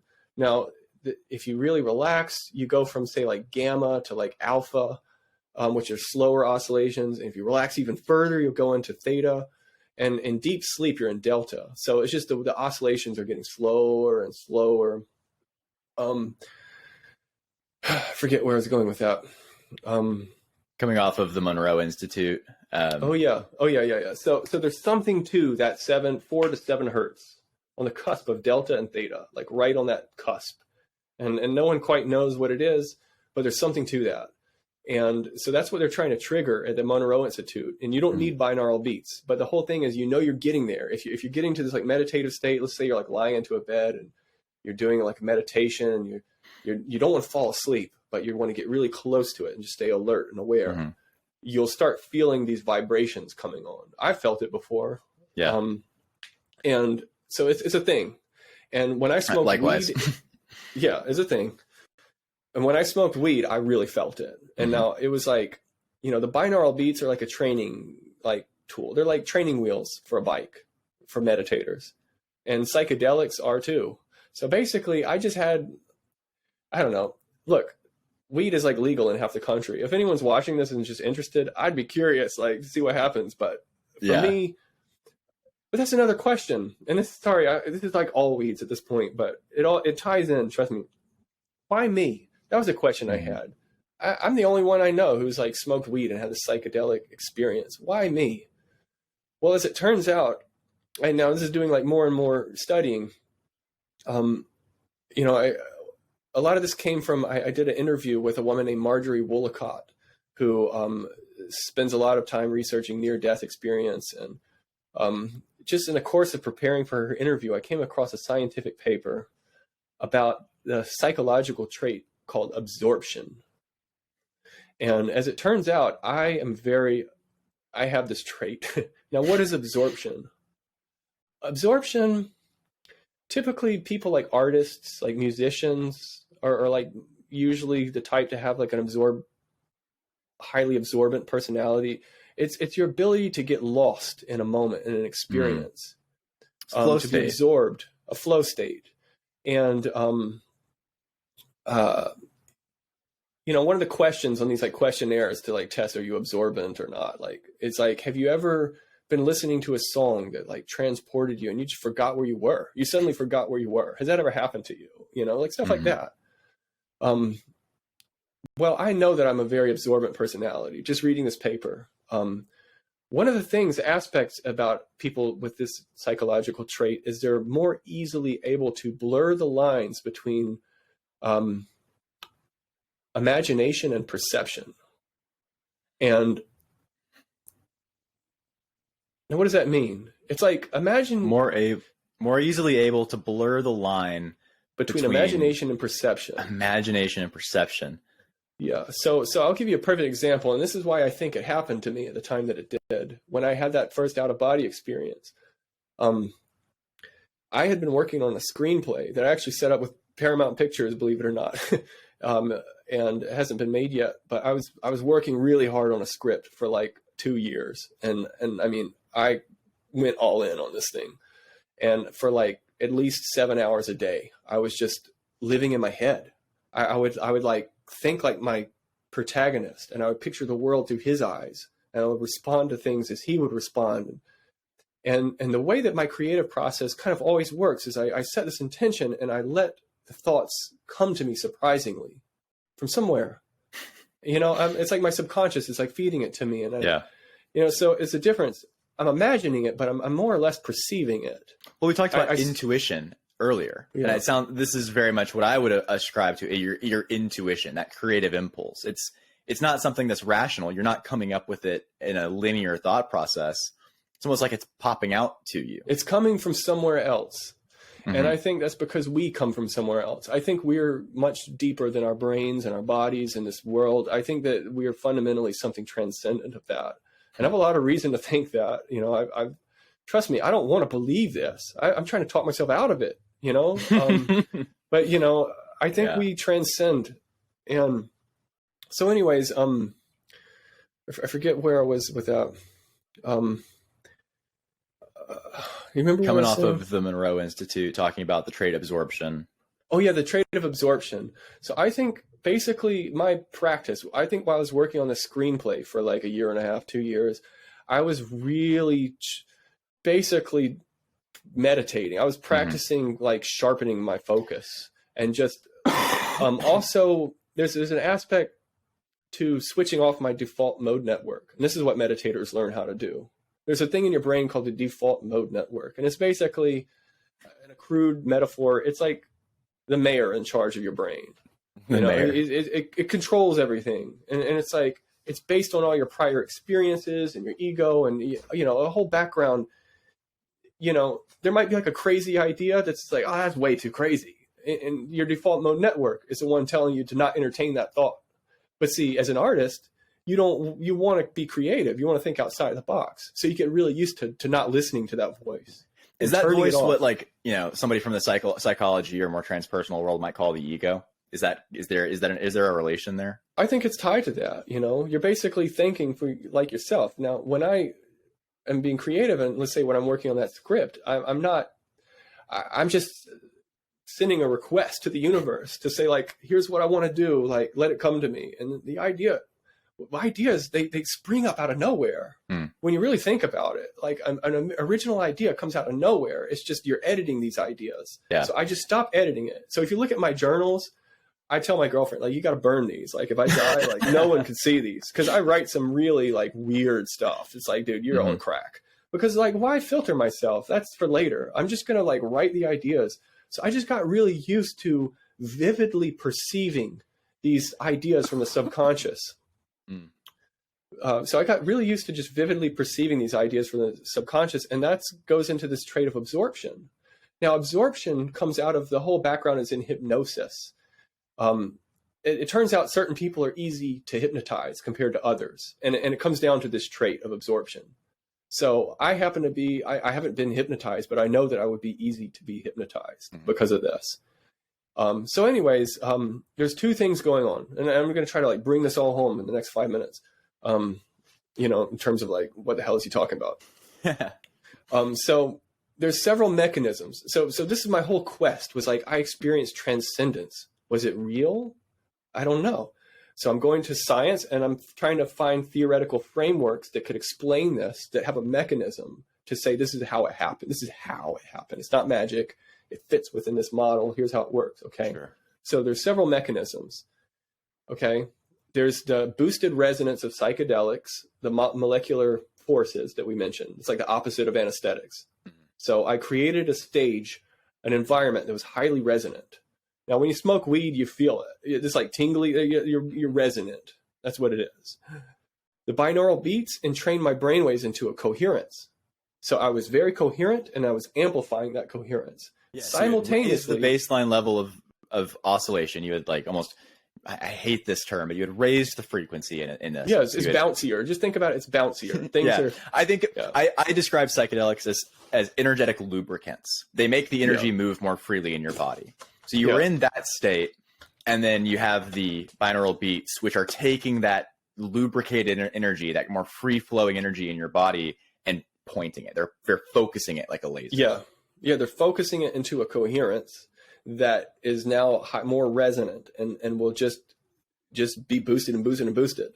You know, and simultaneously shutting down your default mode network. And that's like, why do people get creative on weed? Why is like some of the best rock and roll songs, you know, from weed and stuff, you know? Well, it's because you turn off your default mode network and you just go with it.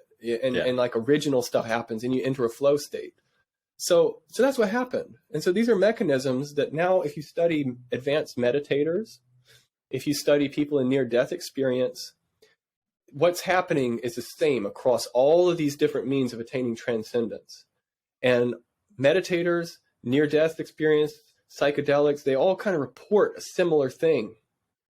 And in the end, the main thing that people always report is this sense of like oneness, that we're all one. And, you know, this is kind of where I'm at. You know, I found these mechanisms.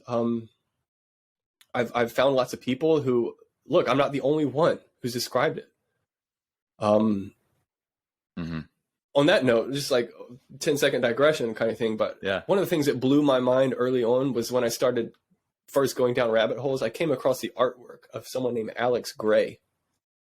And I came across paintings. Now, it's kind of borderline occult. Like, I don't know. I'm not like worshiping Alex Gray, but he does these crazy, amazing psychedelic visionary artworks inspired by like visions on DMT and stuff. And I came across paintings of his that are so abstract. There's nothing in the world that this looks like except for the vision that I had. and I found an exact artifact of that in his painting. And I'm like, okay, I'm not alone. Wow. I know that he experienced it. And I've met since then, subsequently, I've met lots of people, you know, people who died and come back, meditators, and we're all describing the same thing. So there's something there. And it all points to consciousness being transcendent, at the very least, transcendent of the physical world as we know it. And in some aspect, fundamental to that physical world. Yeah. Now, it might be fundamental in the sense of like gravity is a fundamental property of the universe, or the universe might be inside of it. It might be fundamental to the universe. And that gets into idealism. And that's kind of where I'm at with it, man. It's kind of we've been dancing around this whole conversation in just the most beautiful way. And someone, okay, so this all sounds pretty far out. Okay. This sounds pretty far out. Why believe me? Okay. Well, let me point to something. The United States military, the government, the CIA, they've known about this stuff for a long time. And they had a classified program for like over 20 years. And it's most widely known as Project Stargate. And just anyone, if they're, I don't know, we've been talking for like 3 hours now. So anyone who's like still here, like look up Project Stargate. Now, Tom Campbell, the physicist who helped start the Monroe Institute, you know, that I interviewed, who says we live in a simulation in mind, who's doing these experiments with Caltech. Tom Campbell, God, what was I saying right before that? I'm sorry. Stargate. Tom Campbell, believe it or not, Project Stargate is built on his foundational research for the Monroe Institute. Oh, so wow. the techniques that he and Robert Monroe developed to attain out-of-body states, like transcendent states of awareness for remote viewing. That's and like programmed into these audio files. Like these are accessible to, you know, this is not stuff that's buried under lock and key. There's nothing special to any of those audio files. Again, it's just tapping into like a mechanism that you don't even need. You know, you just got to learn how to like focus your mind and like meditate and relax your default mode network and understand what coherence feels like. Once you've done this enough, you don't need these things because you know what it feels like. You can just repeat it, you know? Wow. Tom Campbell So the CIA had this Project Stargate, and it was built on Tom Campbell's methodology.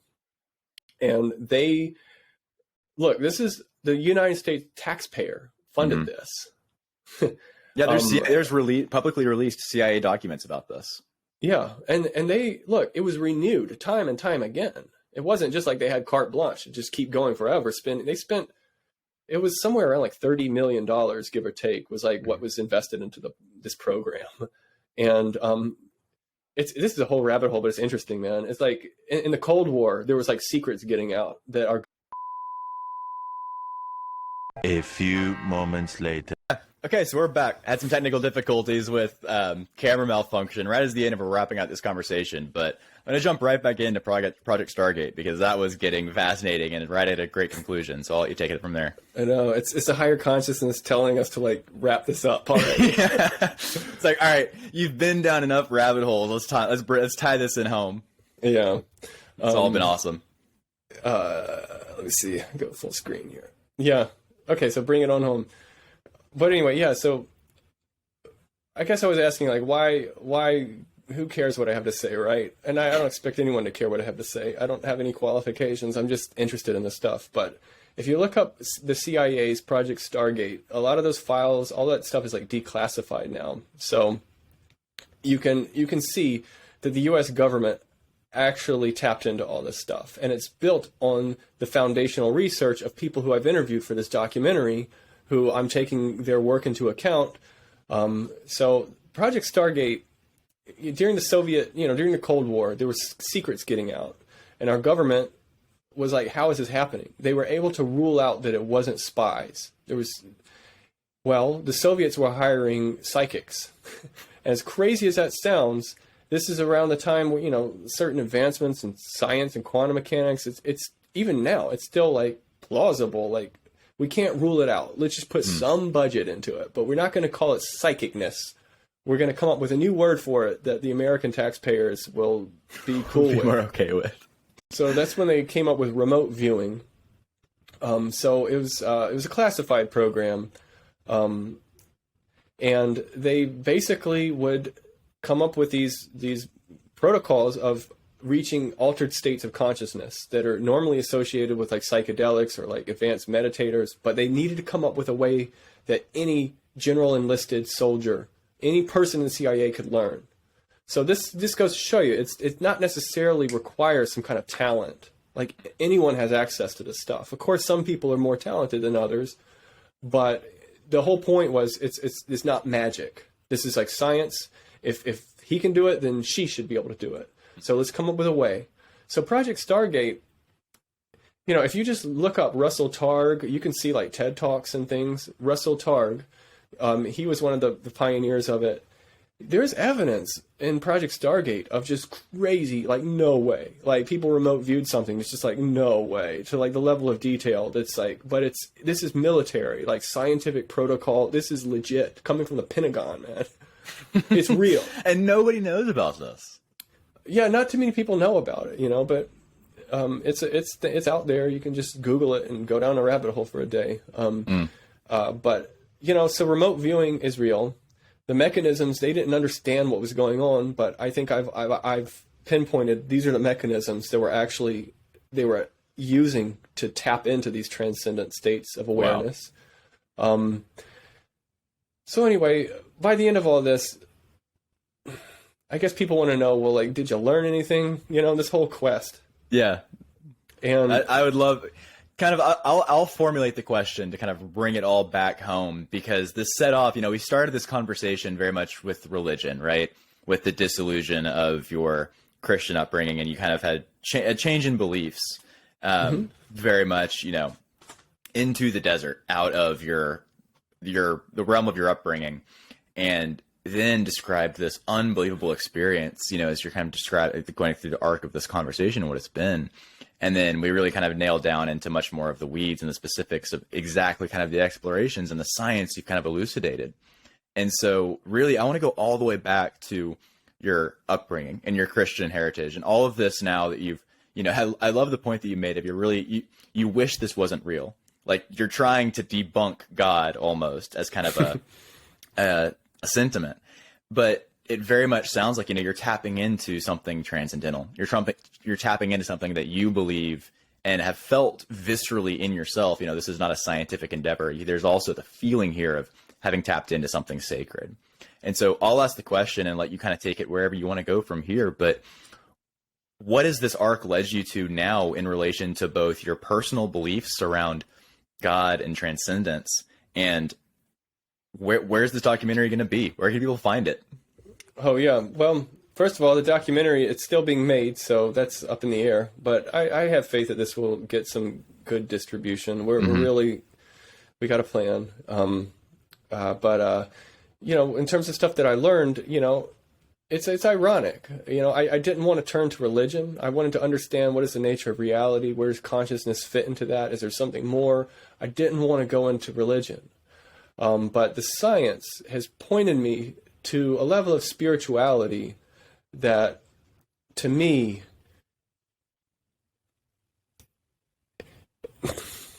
it feels more spiritual than anything. I mean, honestly, and in a way that's, look, I don't think anyone actually thinks God is like some man on a cloud with a beard, because first of all, like, Christianity is like a dualist framework where like God is not in this world. It's outside of this world. So why would he be a man in the first place? Why would he be on a cloud? Like, why would he have a beard? Like, obviously, there's all these cultural things that have been passed down that kind of just stick around. Yeah. It's easier to tell in a story, right? I think God is real, but I think God is abstract. And I think God, there's certain things that are like beyond our comprehension, and I think I got a glimpse of it. And, I think God it's like real, but it's not a man. and I think religion, there's dogma, and that's not necessarily, but the good aspect. But I think most world religions at their heart come from some kind of transcendent experience that somebody had. And, and Christianity, I mean, this comes out of the Bronze Age, and this is like before like the printing press and everything was like oral tradition. I'm pretty sure. I'm not a world historian, but it's like it was written, but it was not, printed and distributed widely. Yeah, but a lot of the stuff, was like word of mouth is what I'm trying to say. All these legends and stuff, and it's like, you ever play a game of telephone? It's like you whisper in someone's ear, and and then by the end, it's like totally different. You did 2,000 years of that. Yeah, I think that's, and also it's like when I'm trying to describe these things, it's coming through the lens of like words that I know. And, if someone listening to this, they might take certain things that I say and interpret them wrong. And I just think that's what religion is. Maybe there's some kook out there who will hear me talking and form a religion around this. and it won't be necessarily what I had in mind. And I think that's, it's the nature of the beast. Yeah. I don't think God is this external thing. I think we're it. I think we're all it. And, so anyways, I don't have any beliefs. I'm still questioning all this stuff. But I do have some conclusions that I think at this point I'm satisfied enough to just be like, it feels satisfying. To me,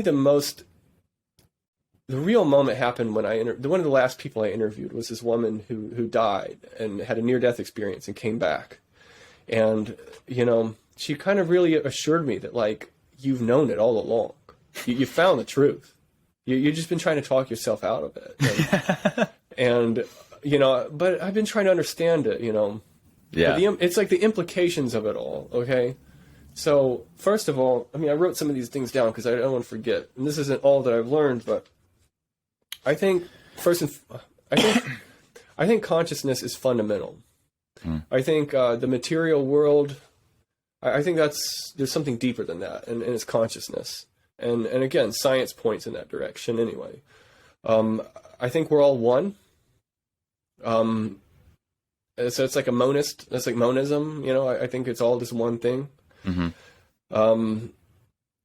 I don't think death is the end. And this is like, honestly, when people are like, why do I care? Any religion, at the end of the day, we're trying to, what happens when you die? That's like what people really want to know. We're answering the same question. Yeah. It's all addressing the same point. It's all like, where do we go when we die? That's like, anyone watching this, if they made it this far, that's what they want to know. So you get the reward. Yeah. Death is not the end. I don't think it is, because we don't even know what life is. We have to redefine life and death. You know, if we are consciousness, Reed and David, we're just avatars in this like virtual world. So it's a virtual life. As you describe, go ahead. Well, it's just like when you're wearing a headset and you're playing a video game and your character dies. You don't die. You know, take off the headset and you're like, whoa, that was a rush. I think that's what reality is. Well, and as you described, you had that experience of taking off the headset, right? When you had that localization of your consciousness, of your sense of self, no longer embodied. I mean, what else? That is an experience of taking off the headset, it sounds like. It felt like it to me. And, you know, again, I don't know. Maybe there's just certain phenomena that's totally explainable. Like, yeah, this, you know, your visual feel, like these things went haywire. You know, maybe a rush of dopamine, you felt this love and unity. There could be explanations that aren't spiritual. But again, there's this gestalt that has emerged throughout this whole journey of a picture of like an ontology, and that I feel like I've come to, and it's that consciousness is fundamental, that life as we know it is very different because reality is very different. Therefore, death is not what we think it is. You don't die. You just, I don't know what happens, but you know, Bettina Payton, this is the woman who had the near-death experience. Look, if there's anyone who's qualified to say what happens when you die, it's not Sean Carroll, it's not Brian Greene, Michio Kaku, or, you know, it's not the Pope. This woman died. Take a first-hand account, yeah. You know, so I give her a little more weight, and you know, she's confirming a lot of things. I don't think death is the end. So the real question is, like, ultimately, what is the meaning of life? I love that we had this whole conversation and came back to a broad-ranging, massive scoped question that is very akin to what you set off on of what's the nature of reality, right? Those two questions are, you went in a circle, right? Yeah. You've very much come back to the same question. And I think this goes back to the point you made earlier, which I loved so much of. It really is, and this is totally a cliche, but I'll say it anyway. It's less about the answers and it's more about the questions. It's about the mystery. It's about the mystery. And if you enjoy mystery, it's because consciousness enjoys mystery. Because you are conscious. Your consciousness. You know, and I think these puzzles, this is part of the beauty of it. You know, this is why, if there is a meaning of life, if we are in a headset, why do you put on a headset? Because you want an experience. The meaning of life is to have experience. It's just simply to be. It doesn't matter what you're doing. You might have a boring life, but you're bringing meaning. You're having an experience with that boring life. You know, the meaning of life is just simply to be, to experience. Because otherwise, you're just this monolithic thing, like consciousness in the void. I mean, think about it. It goes back to when I felt pity and empathy and sorrow for God. Imagine this monolithic consciousness that comes before space and time, that exists outside of it. There's nothing but consciousness. It has no causal traction. It's really, what's the point of being all powerful if there's nothing to exert your power? You have nothing to act on. Yeah, you're nothing to act on. You know, so that's the point. We're here. It's the illusion of being these separate consciousnesses. You know, there's consequences. You do something, you have to pay the price, you know, or you get the reward. Yeah. And there's this traction. It brings meaning. And that's the meaning of life. It's just experience. And if there's any purpose, if there's a goal, I think the meaning of life is love. I think the meaning of life is love. And this is something I could go deeper into, but ultimately we'll have a part two. Yeah, we'll have a part two. But let's just say in short, you know, yeah, we'll have a part two. But it's no. I want the thought. I would love for you to continue that thought. But this is worthy of a second conversation. Yeah. Well, I kind of first started thinking about this through Tom Campbell, who, again, I don't necessarily believe in him, but I do commend him for doing these experiments, their own university level experiments, you know. But part of his whole model of, like, you know, we live in, it's idealism, that we live in mind. It's all that exists is consciousness. This is a virtual reality that's like being computed in mind for mind to experience as partitioned units of itself. Or I bring in the metaphor of Andreas with the balloon and the pinch point. Yeah. Each of those segments is like a partition of the consciousness. Okay. Now, why? Well, consciousness, like everything, has entropy. And in the universe, entropy is like disorder. And consciousness wants to have more order. If you're not careful, anything will fall apart. And I think consciousness is the same way. Consciousness has evolved this complex. It didn't just like magically create it. It evolved in this model. It's neg entropy is where I've heard this term before. Yeah. And it's, so consciousness wants to reduce entropy. And as the universe evolves, this is like its virtual reality trainer to basically lower its entropy. Mm-hmm. How do you do that? It's by working together. Love isn't, and people will say, "Oh, you're anthropomorphizing. This is like a human concept." No, it's not.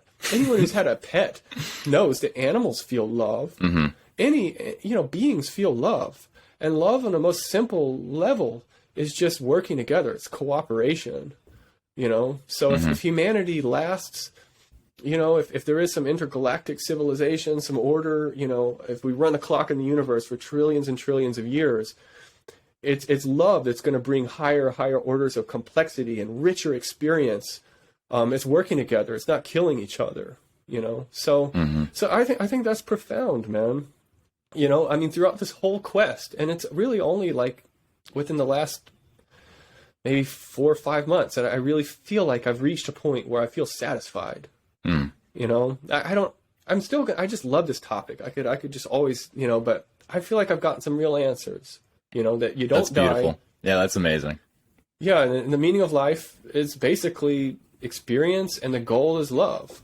And to me, look, we'll go back to like religion. That's ultimately what religion's giving people. Mm-hmm. And this isn't just some feel-good thing. This is like, I really follow the science, and it's brought me to that. So there we go.